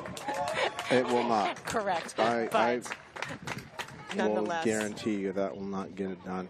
NCAA now has 12 regions, Stacey, so the best player, or the quote-unquote highest ranked player in each region gets into the NCAA tournament, and then they just go at large down the line. So whatever your ranking is at the end, it's a divisor and an algorithm that's based on your best total wins. And so as the season goes on, they raise the divisor, so you need to have more and more quality wins. And so the players that are in the power conferences and play higher in their positions have a much better opportunity because of just, you know, the way the math and the algorithm works out. So, I mean, and coming up in my generation, I was in the Midwest, and the area wasn't that strong, but the top players were incredibly strong. Couldn't beat any of those guys, and being ranked around 81 when I was playing, I could never get a sniff of it. And they didn't have the regional opportunity where it was guaranteed back then, but definitely now, you know, there's players that are ranked probably 50 that sometimes don't make the tournament. 50, 53, 54, don't make a 64 draw. The big time serve by Barroso Campos. He's not playing like a freshman right now, Mark. You know, no, he's not. He's comfortable here, and Richmond, I think, is fine with the style that he's playing. Richmond is fine with the style he's playing. I think that Richmond right now is a little bit too deep in the court on his backhand slice. That ace is just too good. And that's a big moment because I was suggesting earlier that they weren't getting a lot of free points in their serve. So getting that one on a game point was a wonderful time for it. Let's take you over to court 4. UCF leads 5-3. USF trying to hold serve to stay in the set. We've got Peter Bertrand, a junior from Dominican Republic for USF, who is serving. He's actually 10-0 at home this season. You know, that's an incredible statistic. I mean, really, to come through at number 4, to be able to come through like that all season long, that's why they said at the beginning of the day that they sort of count on 3 and 4. Yeah, we're down at 6 now, actually, and 6 is a 6-1 set for Wojcik. He quickly broke early, and the team and his teammates were calling him by his nickname, and definitely the Cuba name for sure. I'm not quite sure where it came from. Well, his first name is Jacob. Yeah, so there you go. Yeah, that makes a little more sense then. But he has been quietly just taking care of business. He's moving the ball around, and he's been coming forward. Boyd is an outstanding point for UCF with a huge forehand, but the way that the match has gone, it's been a lot of playing over to his backhand. As you see right away, he's getting the ball over to that side, and he's not allowing Boyd to hit multiple forehands in a row. This particular point is perfectly now suddenly Boyd gets a forehand, and I call this strategy backhand captivity. That's what I call it in my job. So you're keeping the person captive in the backhand corner, and they never get 2 forehands on the forehand side of the court with their feet set. If they get a forehand, it's always on the move because you've set the table and now you're making them move. And that you see a lot, and Nadal does it obviously in clay or whatever, but it really does work in singles no matter what level you're playing, particularly if you have someone that has a formidable forehand like Boyd. Last time these two guys played, Boyd actually won in 3 sets, but that was after he won the first at 6-1. So, you know, this could go either way. But see, here's a serve and volley play. See, that was a smart play. At 40 love, off-speed kicker, serve and volley. He's got to make that volley there. He misses the volley. It was wide open. So that play call was excellent. The execution just wasn't. He tried to close out a game with 4 game points on that move there. Look where Boyd is. He's completely out of the court, out of the picture. Right. He's just got to make that contact with that volley. Actually, a teensy bit more in front of him, that particular one.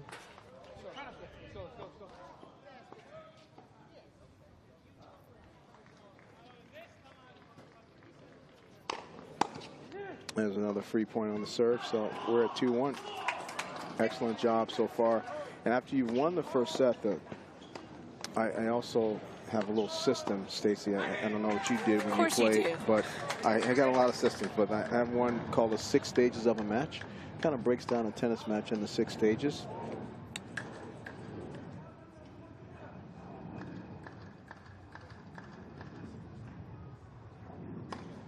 Hold that thought for 1 second. Sure. Let's take us to court 4. USF is serving down. Sorry.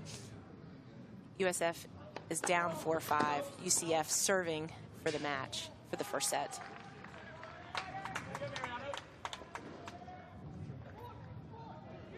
Go ahead, your 6 systems. Oh, the 6 stages. So the 6 stages of a match. The very first stage is the warm-up in the first 3 games. Concentrating there on just turning the competitor on and being established with winning patterns.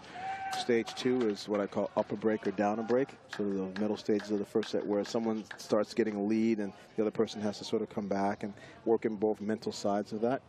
The third stage I call first to 5 and the completion of the first set. So having 5, and right now, clearly as we're in this situation here where this player needs to close the door here, having 5 and actually win. So Porter's got to get it done here with 5 on his racket. The 4th stage is the first game of the 2nd set. Just that one game is a stage all of itself. And then the 5th stage is, the driver's seat, being up a set and change. you know, setting 3-0 or setting 4-1, and then lastly, you know, match games closing out, third set tiebreakers. So being able to play all those different stages like a method actor. Porter would like to have this point right here, a double match point, double set point. And he gets it. So now it is double set point for Porter.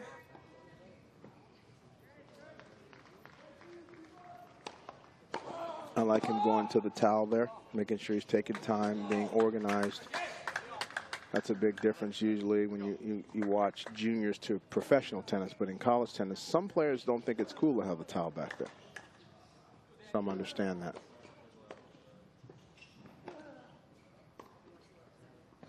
Some people are just sweaters and they need the towel.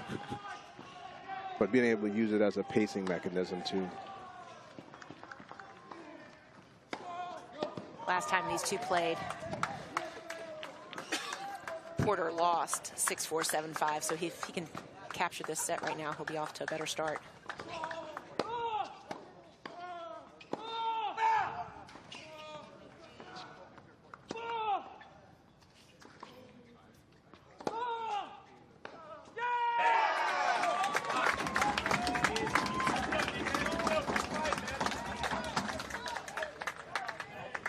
It's wide. All right, so set point, break point. Big chance for Bertrand to stay in the set.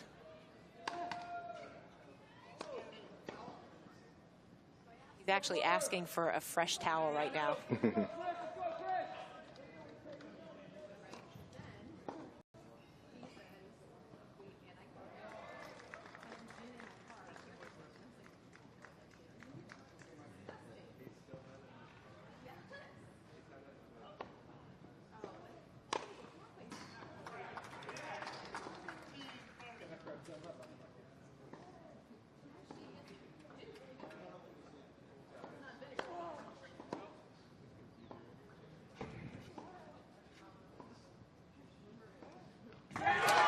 Big and time. he takes that first set. Big time.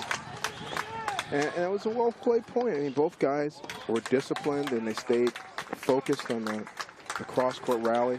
And then there was the direction change came at a time where his feet were set. He had time. And that one, he probably should have made. That was a fairly routine ball. I mean, he was challenged a bit, but it was short and he was there. Take you back over to court 3. USF serving 5-3, down 30-40, double break point.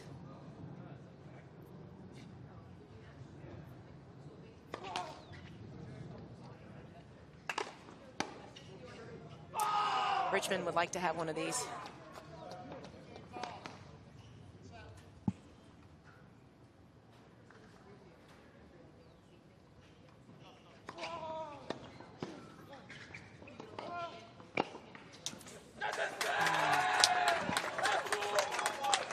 All right, so we got set point and game point on court 3 as well. Well, and first set just went to Mr. Roberts, and I think he makes sure everyone in the building knows. On court 2. He yells, "That's a set."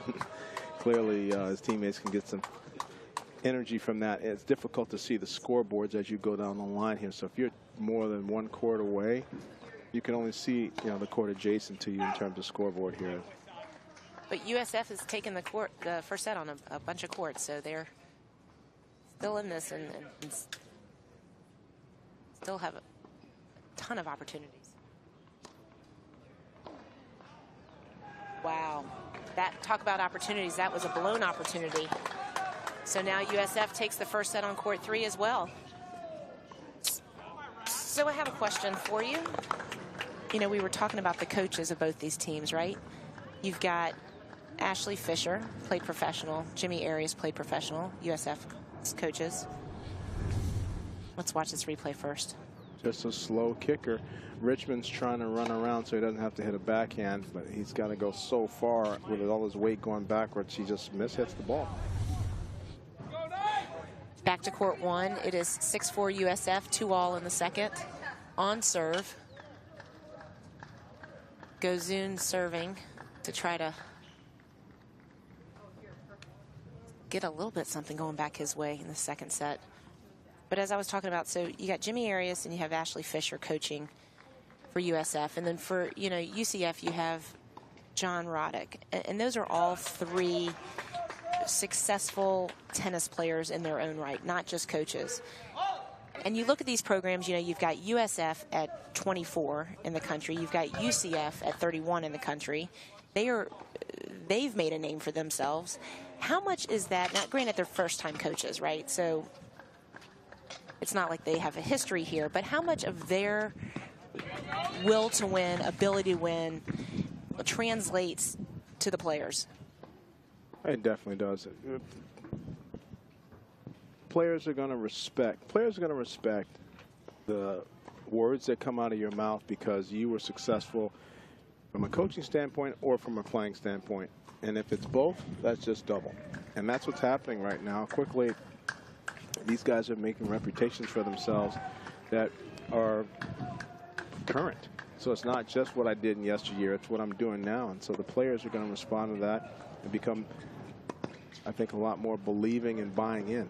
So it's a wonderful opportunity for kids at this stage in their careers to have people like this mentoring them and helping them with their tennis game. It's outstanding that guys like this are now in the coaching ranks as well.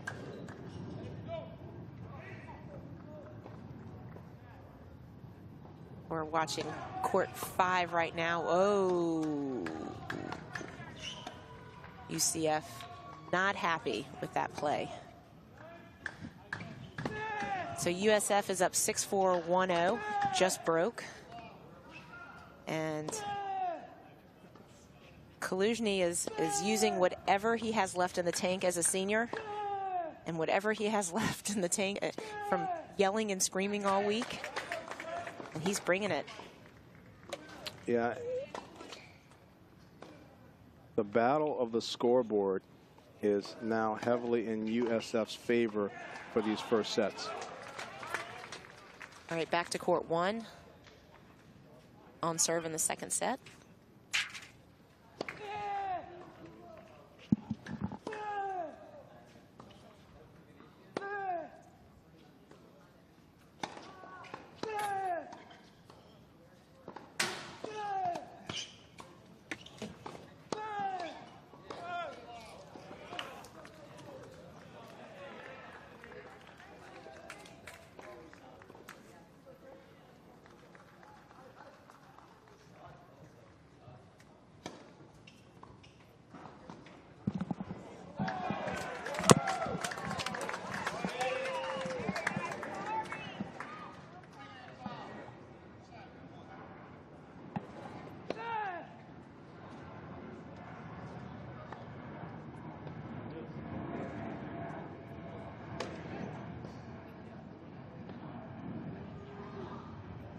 It's a critical stage right now for Lovett. He needs to try to do the best he can, have a bit of a...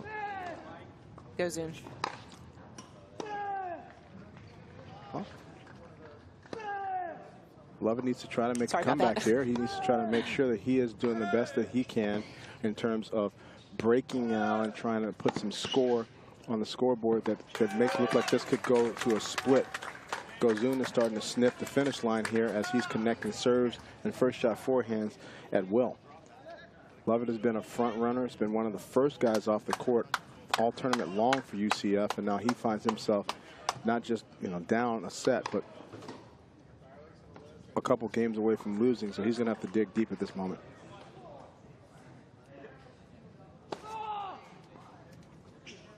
Well, especially, you know, although he won last time 7-5 in the third, that's not really a walkover, so it really could have gone either way today. Yeah, it proves that they're close. So right. It's just a difficult situation right now if he's not getting a chance to play half the match. I'll tell you how close they are. Gozun's ranked 61, Lovett 54. So that's and this exactly type of match yes. is exactly the type of match that could make or break the difference between who gets into the NCAAs at the end. So this match is, I'll say, a huge one for the team, but right, a personal behind the scenes. Yeah, these guys know what they're ranked. They know what's at stake. Right, right. And it's a big carrot. Wow. It's a big carrot to be able to make the NCAA tournament. You know, one of the things you and I have talked all weekend long about is how important it is for these players to stay on the court, even if they're down. You know, scramble out every point. Do what you got to do to stay on the court so that when your teammates are looking at you down the line, they also see that you're still there. They see the momentum. They hear the energy. They don't think of it as a loss yet. You could be down, you know, 6-2, 4-2, but if you can fight back and get a few more games and extend your time on the court for another 30 minutes, that could be significant in the momentum down the line. It already has been 3 individual dual meets that we've watched. We've seen how that's made the difference. That's right. Persian himself was the one that did that for his team a couple matches ago.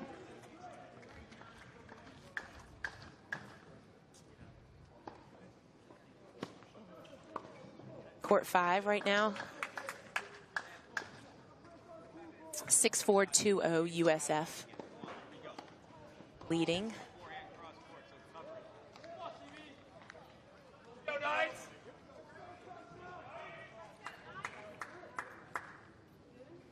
Both players are seniors, so, you know, for them, this is not most likely their last match of their career. They'll go on and play in the NC2As, at least in the team competition, but still, to end with a conference title would be solidify the career, right?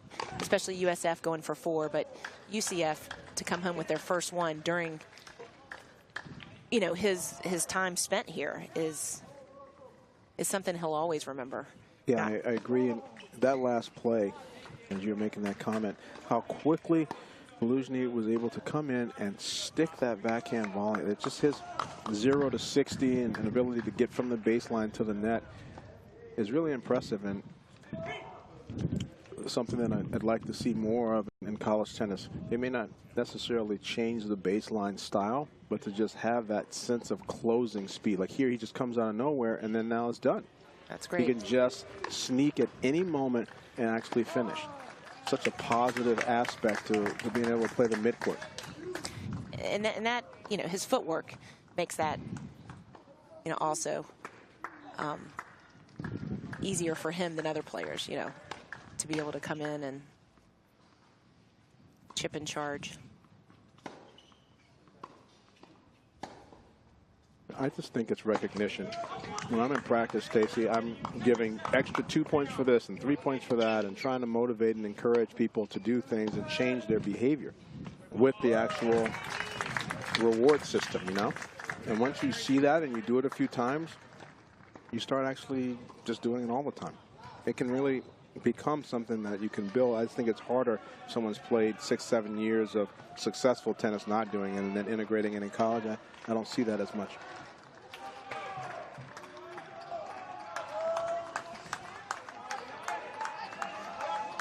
Triple break point. Here he comes. Wow. And that wasn't Monster a great approach forehand. shot. That you don't wasn't, think? it was just okay. It landed just past the service line. It was much more intimidation because of all the other net appearances he had won. It's a culmination of how many times he's been in the guy's face. And that's a little bit more of sort of what we consider old school, right? That's the Navratilova, you know, Stefan Edberg effect. You keep coming in, and eventually That's right. It's going to put pressure, extra pressure on your opponent. That old match when Edberg played Chang for 5 hours and he hit the same kick serve to the backhand every game point for 5.5 hours. Back on court 1. Huge point for this set. Lovett needs to hold here to keep it even in the second. But it is break point for Gozun. Second serve. Is Sasha going to attack and rip a forehand? I don't think so. Inside out?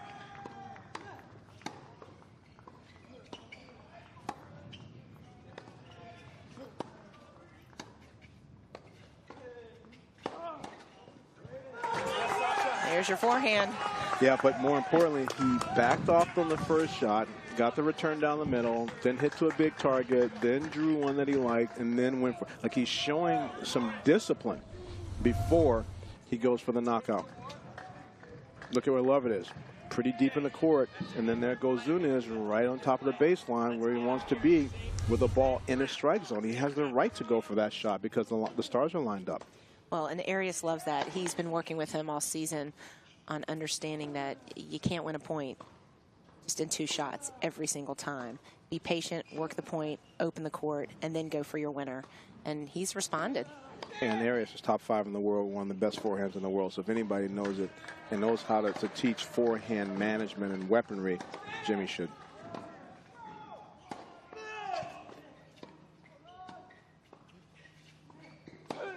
Would be a big blow. UCF believes that Lovett is a great point for them.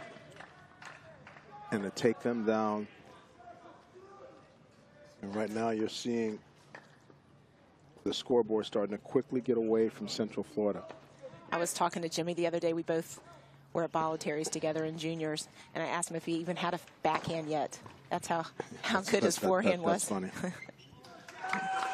He said, believe it or not, now, I won't say how old he is, but now at this age, my backhand's pretty good. I worked with somebody to improve it. So.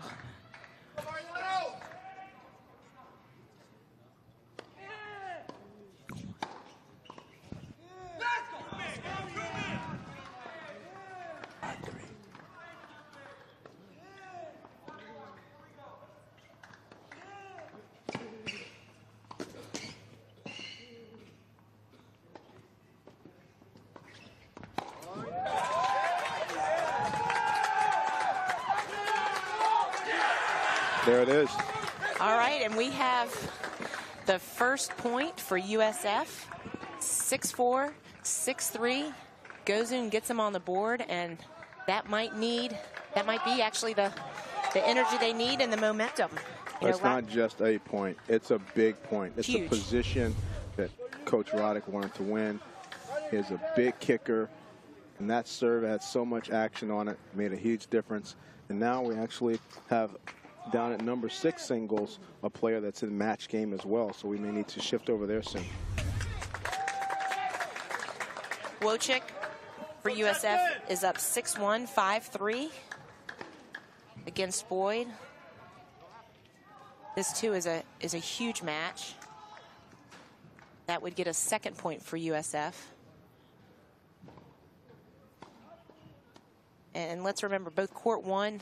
Gozun lost last time, and he came back and won. And on this court, Wojcik lost last time, and he's closing in on a win.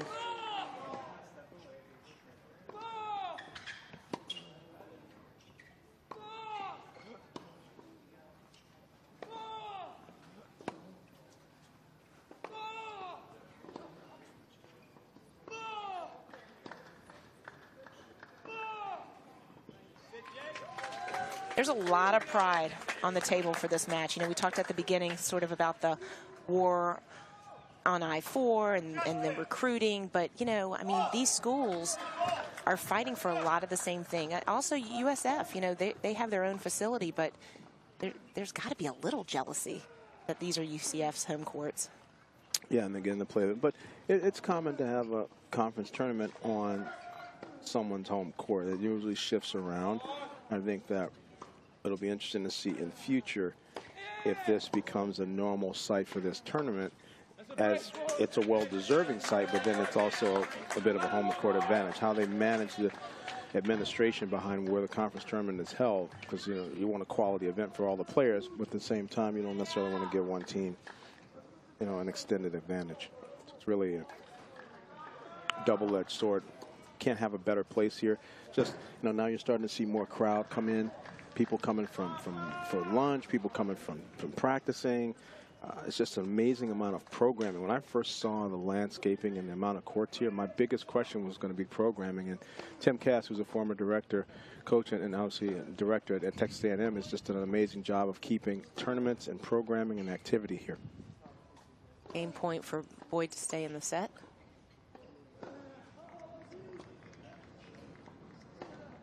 There it is.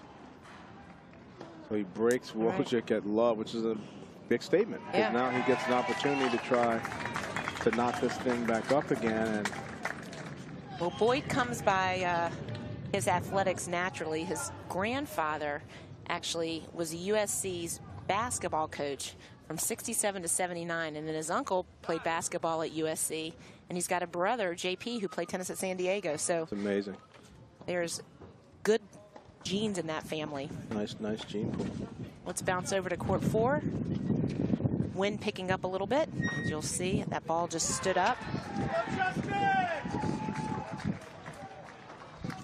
4-2, 2-1. And now it's 2-all back on serve. UCF just broke back.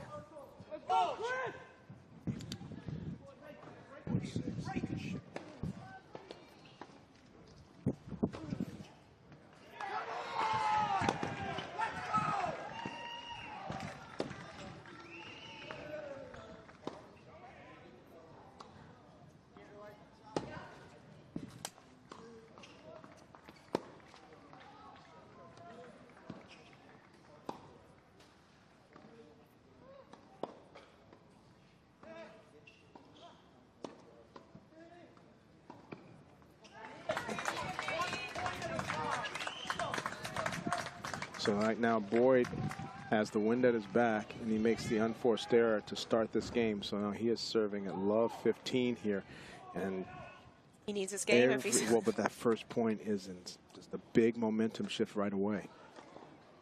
That's a great return by Wojcik, and now Wojcik has what? Boyd not hitting forehands.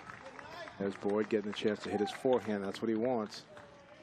And that ball, what was the call? He missed it. Then. Yeah. I thought it was just wide. I couldn't tell if Wojcik had made the call. He made the call. 4 courts down. Yeah, it was, from it looks just wide. So I think that was the right call. But this is what Boyd wants to do. He wants to play that ball in that area. Woo. Very close. Oh, now it's been called good. So maybe either the call was changed or it was an overrule, but it's 15-all. Yeah, see, this is what this match has been like. It's been Wojcik doing a nice job of staying in control of the points in a very composed manner with a lot of disguise behind his forehand, but hitting a lot more to the backhand of Boyd and then only allowing Boyd to hit forehands on Wojcik's terms. 15-30. And Ashley Fisher is pumped up. He's shaking it out. He's hitting his leg. He's doing all kinds of things here. He's animated. I mean, Ashley's a really low-key guy, but he's starting to show a lot more emotion now. He feels that this is an opportunity for his team here in this little window.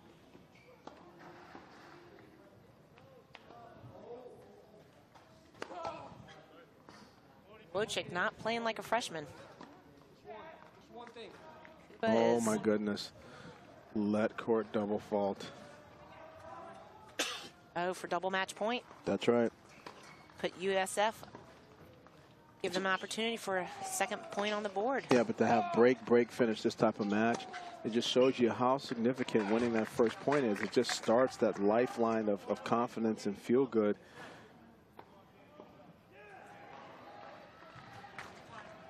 Big first serve there.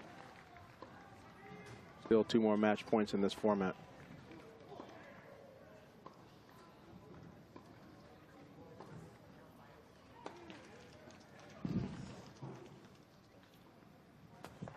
Wynn got a hold of that one.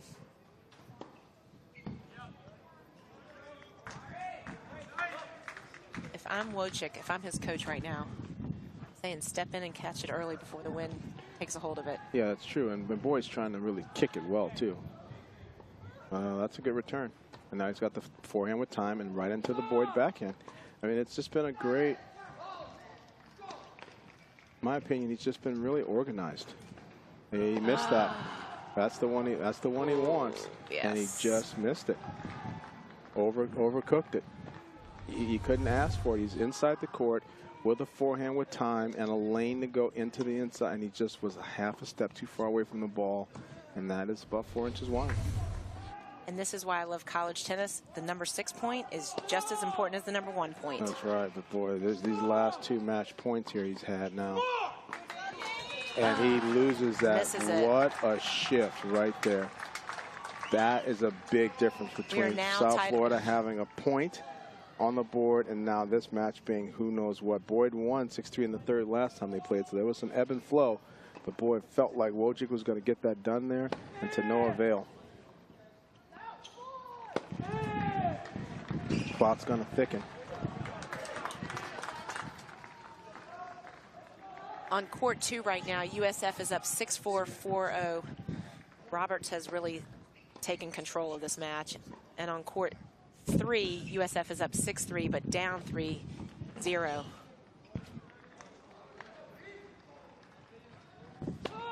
Richmond is fighting back. That's that senior leadership coming through. He knows it's not over till it's over.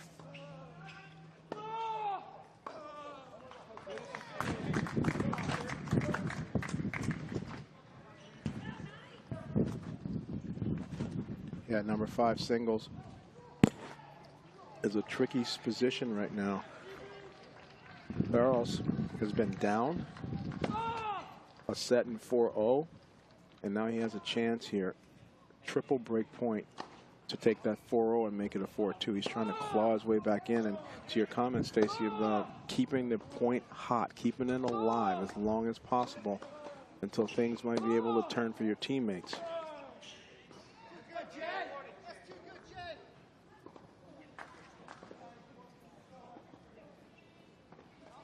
Crowd's gotten a little quieter. I think. Well, USF has earned it. Has earned it with some outstanding play. Might answer our question as that's a great sneak. That's good tennis there.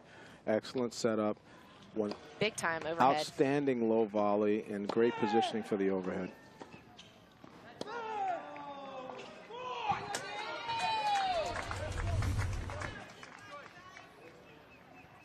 There he comes in again and sets himself up for the overhead. But really moved back and then moved forward, stayed tall. Often people move to their right. Sometimes they miss the overheads. Their footwork comes unglued. People don't stay sideways as much anymore because of the semi-open and open stances footwork-wise. Just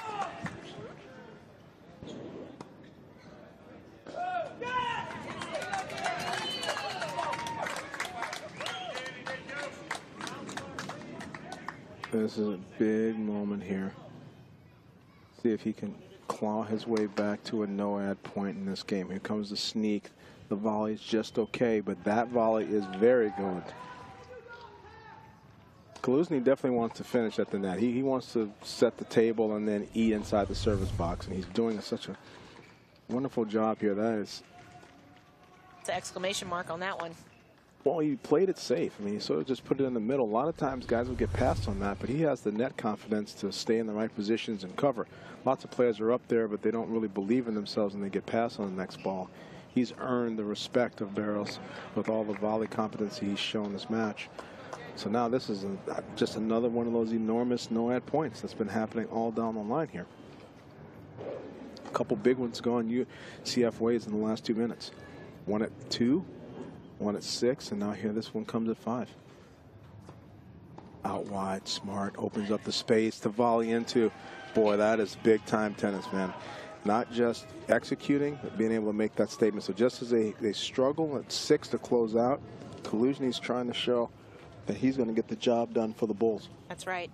And on court 2, Justin Roberts goes up 6-4, 4-1. So he's feeling the. But he had a no-ad point for 5-0.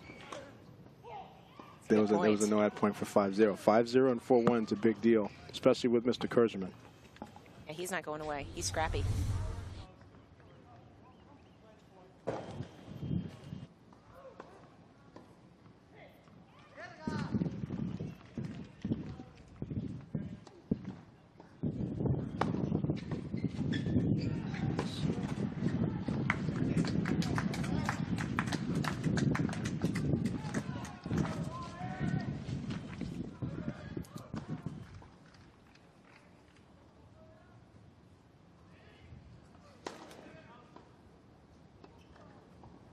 Which is up 6-5 right now. and he picks up the win. You know, the tough thing about the last couple games is you can see now his shots are just zinging through the court much faster. He just missed that. That was really well organized. He has Mother Nature on his side now. So that score bug is actually incorrect. It's 6-5 for Wojcik over there. And Boyd would like to take this to the tiebreaker and see what happens.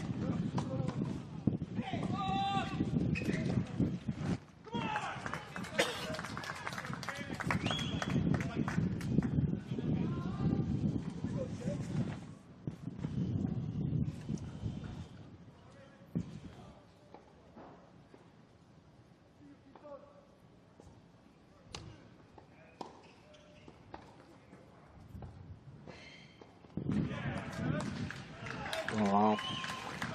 A little off the mark there. Overplaying quite a bit this game. Should he keep it towards the middle of the court a little bit more, Mark? Well, just because he's on the wrong side of momentum. Right. That wind where he's coming from is coming across left to right on our screen.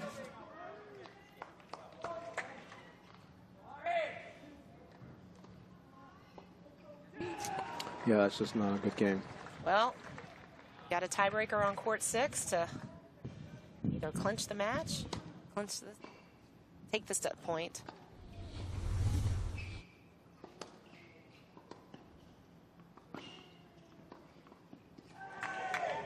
All right, so tiebreaker is going to start right now with Wojcik serving. We'll get back to that in just a second. Let's take you to court 5. It's 30-all in this game, and it's 6-4, 5-1 USF. 2 points away. Kaluzhny would like to break right here and not worry about serving it out for the match. So let's see if he can jump all over this. He's got the wind the behind Bulls him. need the scoreboard pressure. Need more points coming off the That's court. right. Send the message to UCF.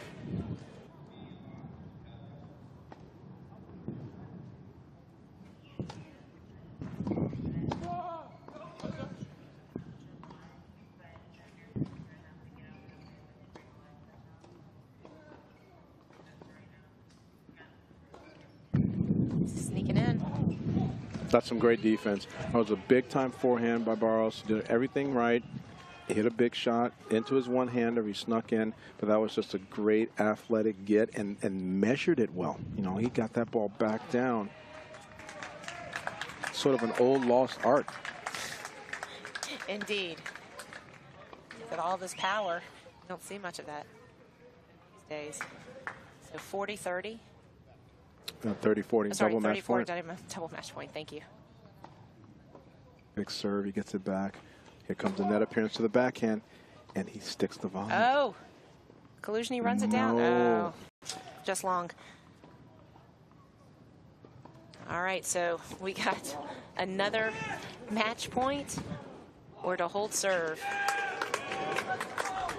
I'm impressed by that. But because tactically Barros knows that he's been getting beat inside the box and he needs to make some type of forward statement himself. So he's coming forward and applying some pressure there because it's better for him on his serve to be in against the wind than be back. And right now, if I'm Kaluzhny, I'm going for it. I know that I can serve the match out next game. Yeah, but I'm stepping up on the second serve. There you go. And he overplayed it. He overplayed it, but I think it's the right play. I would have disagreed with you there. Because the wind was behind him, he's got all that adrenaline, and now he just sent the thing 10 feet out because of just the amped up feeling, the emotions. You know, I would have just told him to hit it down the middle and grunt loud and pretending like he was going to play for 8 years, and the moment something was short, run in like a chip and charge maniac. Yeah, I don't know. I think it sends a message. We were talking about it earlier. Well, right now it's about the scoreboard.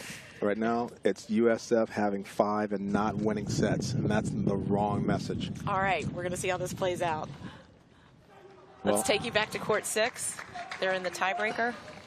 And Wojcik is about to close the door, and that's a big door to close because at this stage, you just go into which courts have a chance to finish fastest.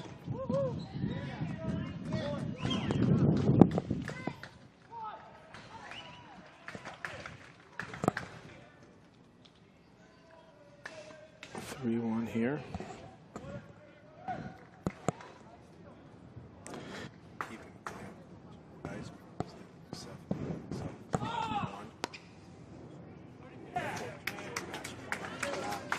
keep it on the tiebreaker.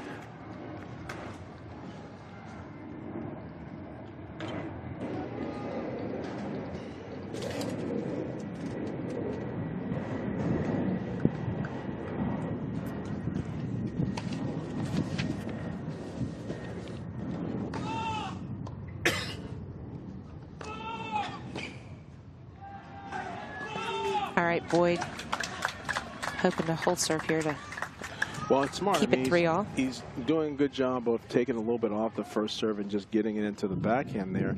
So now at the end of 6 points, Boyd gets to pick up the win now. He gets to go to the side with the win. So I think it's almost an advantage to be at 3-all coming from against the win going with. Assistant coach Philippe was a former incredible player at the University of Virginia back in the days where they had Shabazz and Jameer Jenkins. Sort of the beginning of the dynasty that Brian Boland has built. Now Brian is going to be leaving to come here and work at the USTA.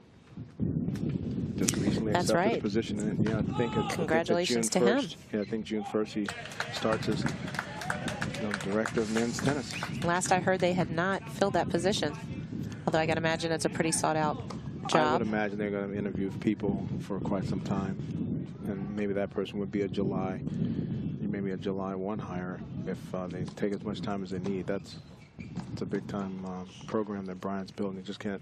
Now, obviously, Dustin Taylor's done an outstanding job, and he may be a front runner for it. So Boyd makes the faux pas that I'm always worried about, Stacy. Like, oh my goodness, if he was in my program, he'd be running sprints right now. When you play a tiebreaker, when you change ends, I don't want a wind unforced error. I just cringe at those. And now, 4-3. Wojcik has 2 serves to win the match.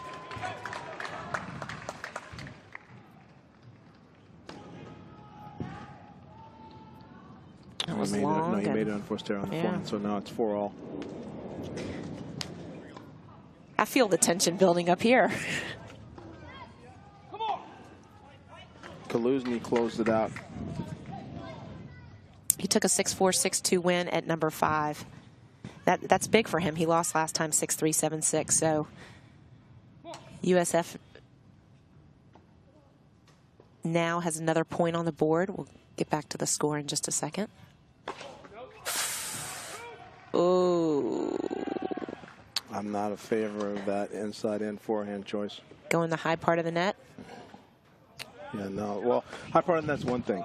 He was falling to the left. On court 4, they just split sets. So right now, the overall score, USF is up 2 has 2 points. And because of the doubles from UCF, they have 1. But we'll see what happens here on 6. Yeah, these are big moments right now for this duel.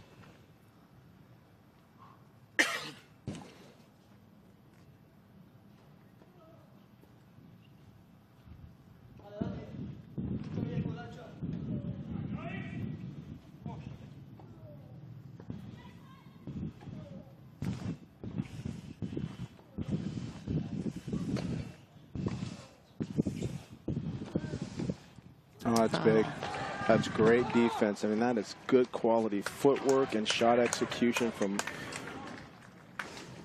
Well, his footwork, that's what got him in the position to hit it so clean. Yeah, no, Kuba's doing a wonderful job because he's against the wind, so he has to stay lower athletically, split on time, and really be light on his feet, get himself behind the ball. Outstanding footwork there to give him 2 match points. I think you're going to see a cheer and a yell from Kaluzny if they win on 6.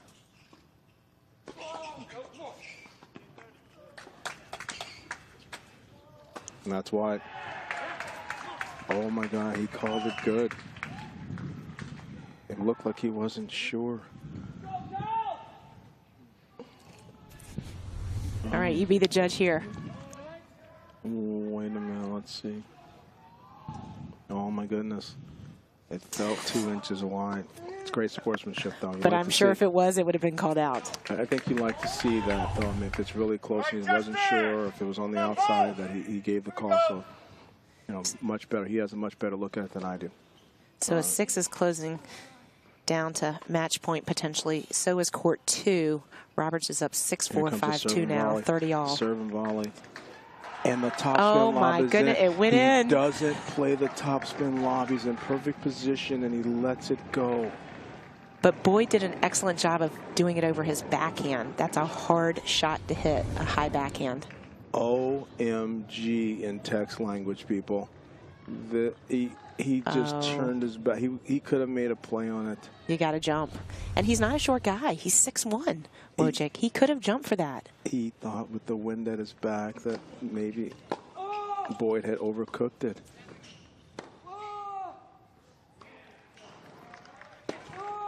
I hope that does not come back to haunt him later tonight.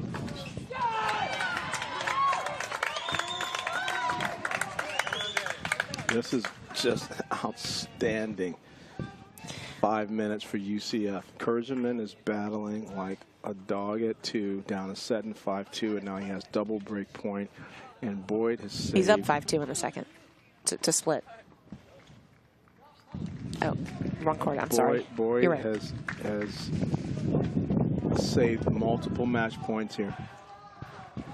And that, wait a minute. What's going on here? Wojcik thinks he has an ace, and Boyd. Okay, Boyd originally looked back almost like he was going to make a wide call. So that's a heck of an ace there. Now Boyd moves out wider to give the kicker to the backhand, and he goes forehand. Interesting choice. And a winner for Boyd. Oh my.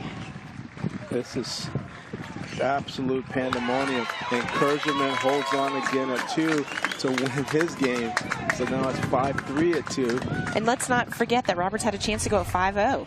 He did. So he did, and I talked to you about how important I thought that was. And the man with 9 lives has used 3. He has 6 more left.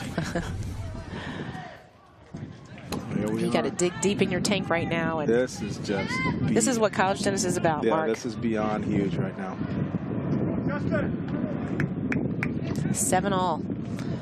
And the wind has really picked up. Yeah.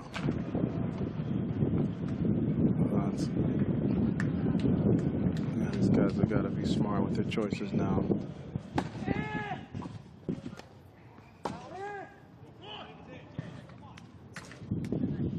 Wow, these guys are really good at their ball control with their forehands. There's the opportunity ball. That's where Mother Nature helps them. That's where being on that side.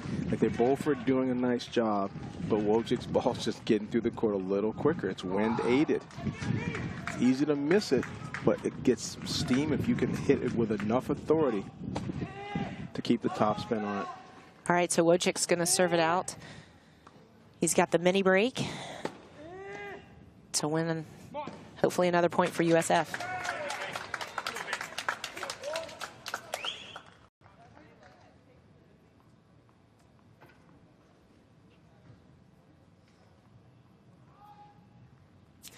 Fisher's turning away. I don't know that he wants to watch. Oh, and an ace for the win. He goes guns out blazing with a bomb. That was tremendous. So now USF gets another point on the board, and they are up 3-1. Yeah, so much for the matches that were supposed to be automatics. Right. Nothing is has automatic. gone to plan. Nothing is automatic in college. USF was supposed to win the doubles point. No. Gozan was supposed to lose. No. Boyd was supposed to beat Wojcik. No. This is a different script today, folks. That's right. That's why we love it out here. And they're not calling a let. That's pro level. That's pro level right there. Jimmy Harris is loving that quality on that forehand. And, folks, this now. Could be the deciding point. It's not could be. This is Will be. 6-4, 5-3, and this is giving us some of the best theater we want. Mr. Battle, Mr. Never Say Die is down 6-4, 5-3, 15-30. Mark, look at the crowd. They are walking down here in droves. That's right. Hoping to catch the end. That's right. USF And the war of I-4 on the line. Oh, and the wind took that one. Well, the problem is that Roberts is trying to play like a couple of slow balls until he gets one that he can rip. His coaches are telling him to do it, but it's so different than his personality that he's caught. He's underplaying and the wind's blowing it out. He needs to just kind of do his thing. I mean, you almost have to kind of cut him loose here. 30 all. He keeps doing that, and the wind keeps blowing away. I'm 100% against this. So if Jimmy and Ashley tell him to do it, I'd say no, because the slower the ball, it's moving so fast from right to left on our screen with the crosswind. If he doesn't accelerate, the ball will fly. Mother Nature will not allow a lame duck to get there. That's that playing the serve in men's tennis. That's hard to believe. Ooh, and Kirchnerman doesn't miss many of those. Well, He's he pretty doesn't steady always at the come net. in that often, but yeah, he usually is reliable when he gets there. But that, yeah, this is just ironic the way this going, because Kirchnerman, that's what he wants. He wants to be challenging Roberts on the one-hander. Roberts makes him play. Pay attention to Robert's legs. He's bending over and stretching. I wouldn't be surprised if he's cramping a little bit.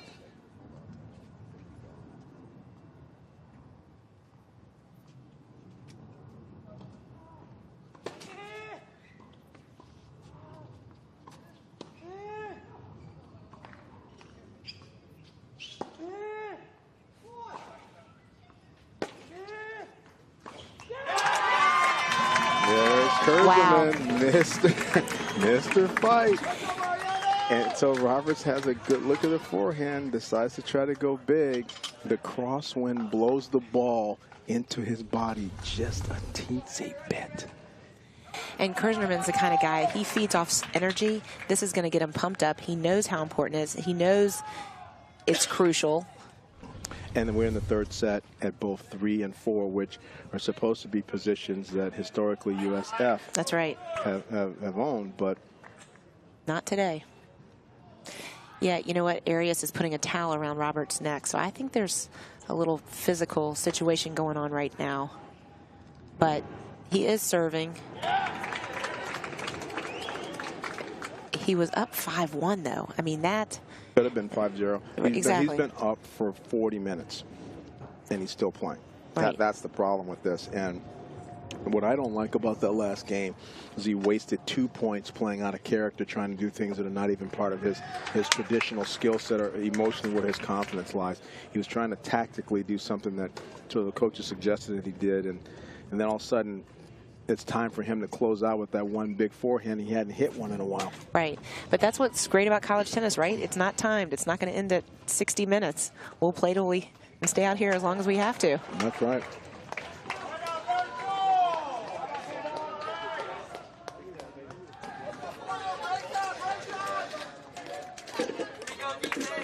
So you're watching court 3 right now. USF is up 6-3, down 6-2. They're at the beginning of the third set. And, you know, if anybody knows how to play big-time tennis, it's going to be Richmond. So we'll take you back over to court 2 and watch this end of the second set. That's all Arias' coaching. Gotta love that right there. Hit 2 or 3 and come in and put it away. But he hit the forehand. He hit it with some conviction. He didn't overplay it. And then how fast was this 0 to 60? Watch how fast. Look how fast. Boom, boom, boom. And he was there to volley that above net level. And literally, Kurzman didn't even turn his head, and he was already there. Just an amazing amount of athleticism and speed Roberts possesses. And, obviously putting together the right choices of shot with what he's strong.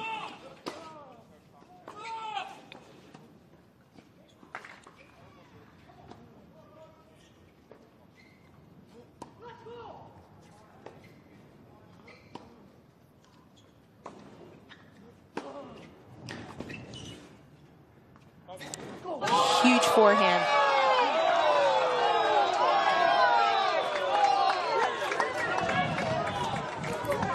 I'm not making a call from up here. Uh-oh. I don't know if we have a replay, but let's take a look at it, folks.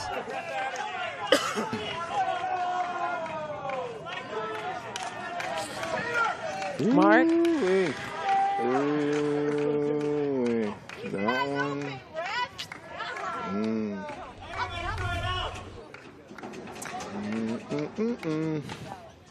I don't want to talk about how big that point could be, but 30 love. That was enormous.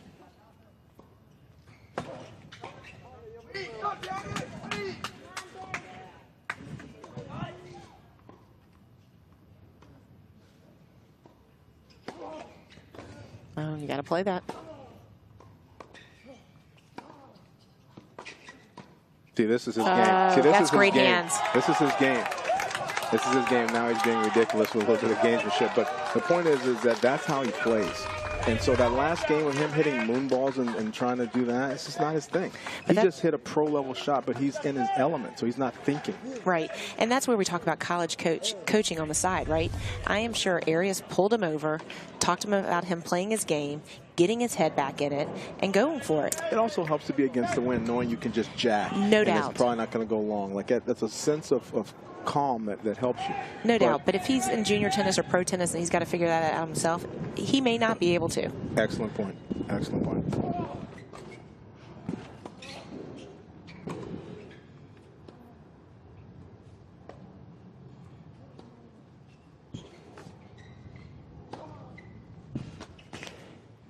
This is for the championship. And USF, 4-time winners. Yes. Consecutive winners of the American Athletic Tennis Championship. They have been in the conference since 2014 and have won it every year. Unbelievable. Let's watch them celebrate for a minute. And the pressure, you know, sort of was on UCF. You know, UCF beat them in the regular season and were playing at home and won the doubles point, and it was all of this sort of circumstantial pressure that was mounting for UCF to maybe be the one that get it done. And what an amazing here's the effort. Match point. It's not just game point. It's not just they won, Stacey. They won at all 4 of the positions they lost at last time. It's crazy. They won 1, 2, 5, 6, 3, and 4 still playing. And that is your 2017 American Athletic Champions, with Roberts clinching it at court 2, 6-4, 6-4. So UCF took the doubles point this time, which they did not 3 weeks ago, but USF won on courts 1, 2, 5, and 6. All the wins are reversals. The entire line of winning are reversals. And now he's running with the flag. And who is it? None other than Kaluzhny. With the fan. Love this guy. He's a senior, and what a way to go out. Yeah, that's the way to do it. You know, that's great to have that type of emotion, that type of enthusiasm, and well-earned and well-deserved. I mean, these guys have played hard with class. They handled losing the doubles point quite well, and then come back, roaring back in singles. And again, you know, Ashley Fisher's a very competitive guy, but very calm and understated, and really appreciate that his team is fighting with a little bit of his demeanor. Right. Well, and you can't talk about this conference without actually a shout out to all the teams. I mean, they've got 5 teams ranked in the top 36. So they bring out the best in each other, and we've seen it this week. And we are going to now send it down to Haley Alton, who's with the winning coach, Ashley Fisher. Haley? Coach, wow, what a win for your team here today. Now, last time out against UCF, you lost that match earlier this season, but today didn't capture that doubles point, but your team found a way to fight back. What are your thoughts on your team's performance today? Well, I couldn't be any happier for the guys. I mean, they really deserve this. They work hard. Every day they really bring it. And I'm just so impressed with the way they kind of fought through a lot of adversity there. They dropped the doubles point, and there was no sort of panic. Everybody just said, we're going to go out and take care of our court.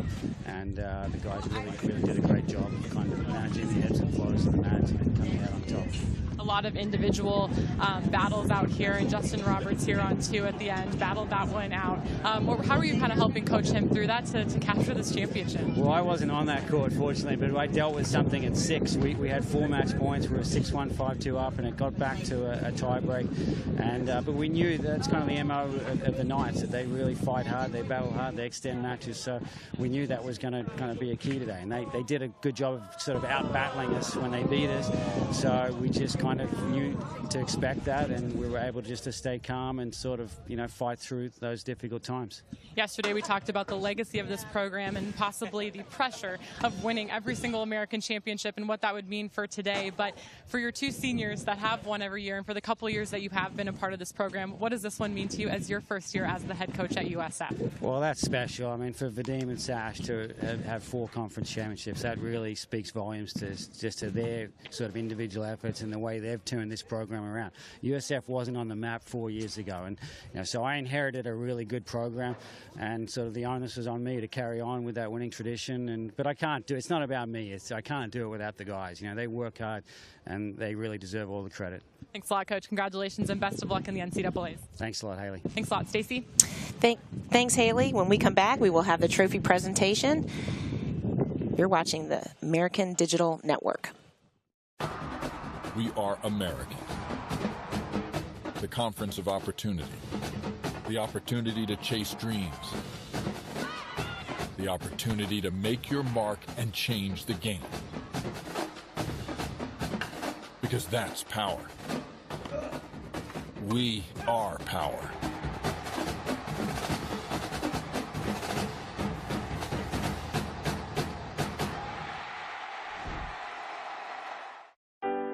Access to traditional prosthetics for kids is challenging. At Luminous, my goal is really to give them a chance to chase their dreams and to instill confidence so that they can go after whatever they want. De ver o sonho do meu filho, sendo realizado. Isso não tem preço. The labs at UCF were so instrumental.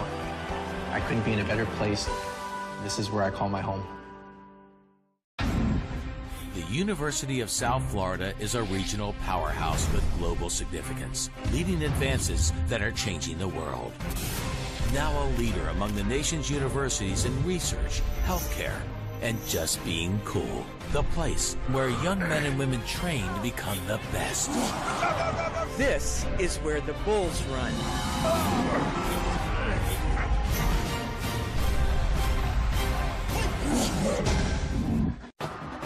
We are American. The conference of opportunity. The opportunity to chase dreams. The opportunity to make your mark and change the game. Because that's power.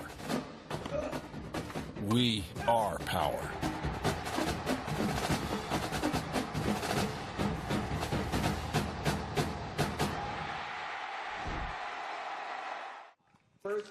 And we're back in Orlando where for the 4th straight year, USF Bulls are the American Athletic Conference champions. A huge win, especially having lost just 3 weeks ago to UCF 4-2. A tremendous credit to these guys, the coaches, and really the entire program.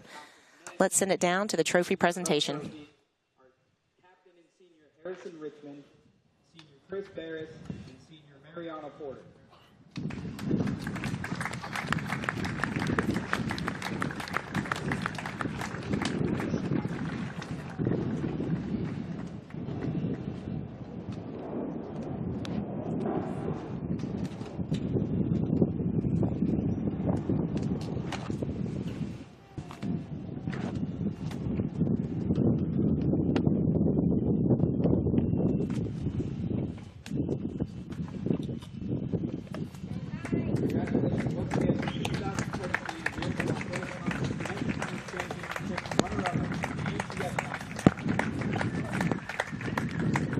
You love to see the sportsmanship there.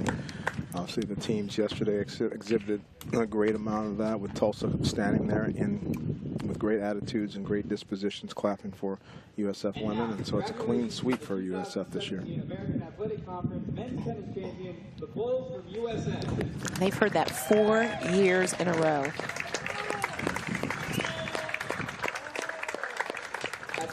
So I guess they are the winner of the war on I-4. That's right.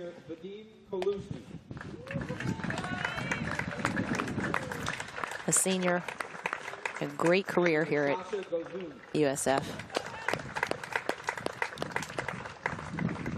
Justin Roberts. Alberto Barroso Campos. Peter Bertrand.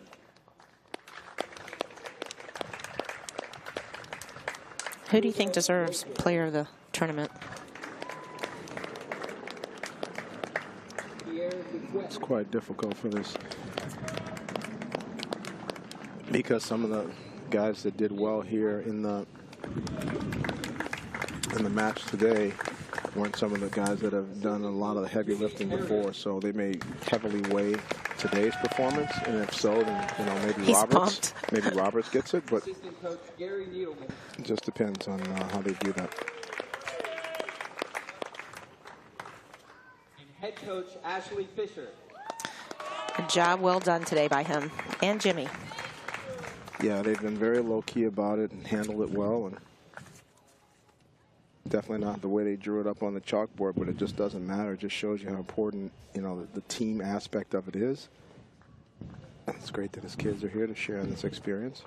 And now for the 2017 American Athletic Conference Men's Tennis Tournament Most Outstanding Tournament Player. Let's see. From USF, Sasha Gozun. They couldn't go wrong with really giving it to anyone. That was a true team effort through the tournament. That's true. To your point. Yeah, it's awesome, and we really appreciate something like that for him. 4th year in a row. And this has, been an amazing ending to an outstanding series of college tennis that started with the very first match back in January with Michigan and Alabama, moving through all the different college match days, and obviously culminating with this college tournament here. I'm excited to see what happens at NCAA's. Yeah, but in terms of the tennis here on the campus of the USTA, this campus, indeed, they do have a combine coming up, June 14 to 16, All-American kids playing and battling for the opportunity to be seen by college coaches. And the winners of that combine actually get wildcards in the future. So they're doing some interesting things to try to promote college tennis around here and continue to not just, support it in this area, but actually develop players that can get to this point as well. No, it's very impressive, this whole facility. Yeah, hats top off notch. Yeah. To Scott Tribely, Virgil Christian, Christina Ward, the entire group that's been behind, bringing all of this college tennis and having the venue being, I think, a separate place just for this. This is a unique, identifiable place for college tennis now, and hopefully for many years to come. Clearly with the NCAAs in 2019 and 2021, this is not going to be the last time that champions will be crowned here, and there'll be a lot of there's been over 200 to 300 dual matches that have just happened here. Right. Not just the UCF playing home, but lots of schools and programs have had a chance to access this and feel this energy and be part of this environment. And it's just an amazing effort by the USTA and Tim Cass and the whole group to spearhead this and now have this going. And I think it's just only going to get better and better. That's right. And speaking of Virgil and Scott and Christina, it's one thing to get it up and going, but they aren't just willing to listen, willing to deal with status quo. They're trying to move it forward, and that's what Virgil was speaking about earlier. I love the flag here. USF, nice and high, right in the middle. That's right. And both teams, women's and men's, the program's got to be proud, the administration, and everybody back down I-4, 98 miles away. There's some little kids in there. I'm going to assume those are Ashley's children who have run on the court with the team, which I love to see. Yeah, it's awesome. Those poor kids aren't going to know anything except championships, so they got a lot of shoes to fill. They're getting spoiled. Exactly. But you know what? Actually, winning championships like this for the freshmen and sophomore are huge. They only want to feel this again. They don't want to feel anything but this.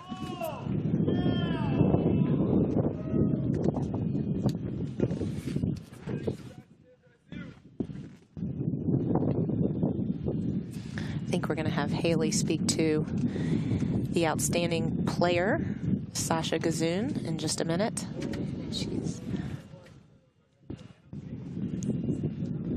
I think they're live down there. Haley, go for it. Well, I'm now joined by the most outstanding player of the tournament, Sasha Gozun. Sasha, congratulations on this championship. You've had a pretty great career here at USF, 4 American championships, and you've left with 4 titles. Does that even seem believable? How do you even put that into words? I think that's the best feeling, that whenever you come to college tennis, you want that feeling, and it's just amazing to be able to have 4 in a row championships. Knowing that this was going to be your last conference championship, playing in a USF uniform, this is obviously a big in-state rivalry for you guys whenever you play UCF, and earlier this season you had lost this match. So was there a little bit of extra motivation knowing that had happened earlier this season? Definitely a little more motivation, and I just needed, we lost the doubles and I knew that we needed that win. So I gave it all my best. I left it on the court as a final match as a Bull, so I came out on top, so that was great. You were able to win your singles match here in the tournament. Last time out, not so much. What adjustments did you make today? Just more execution, better execution.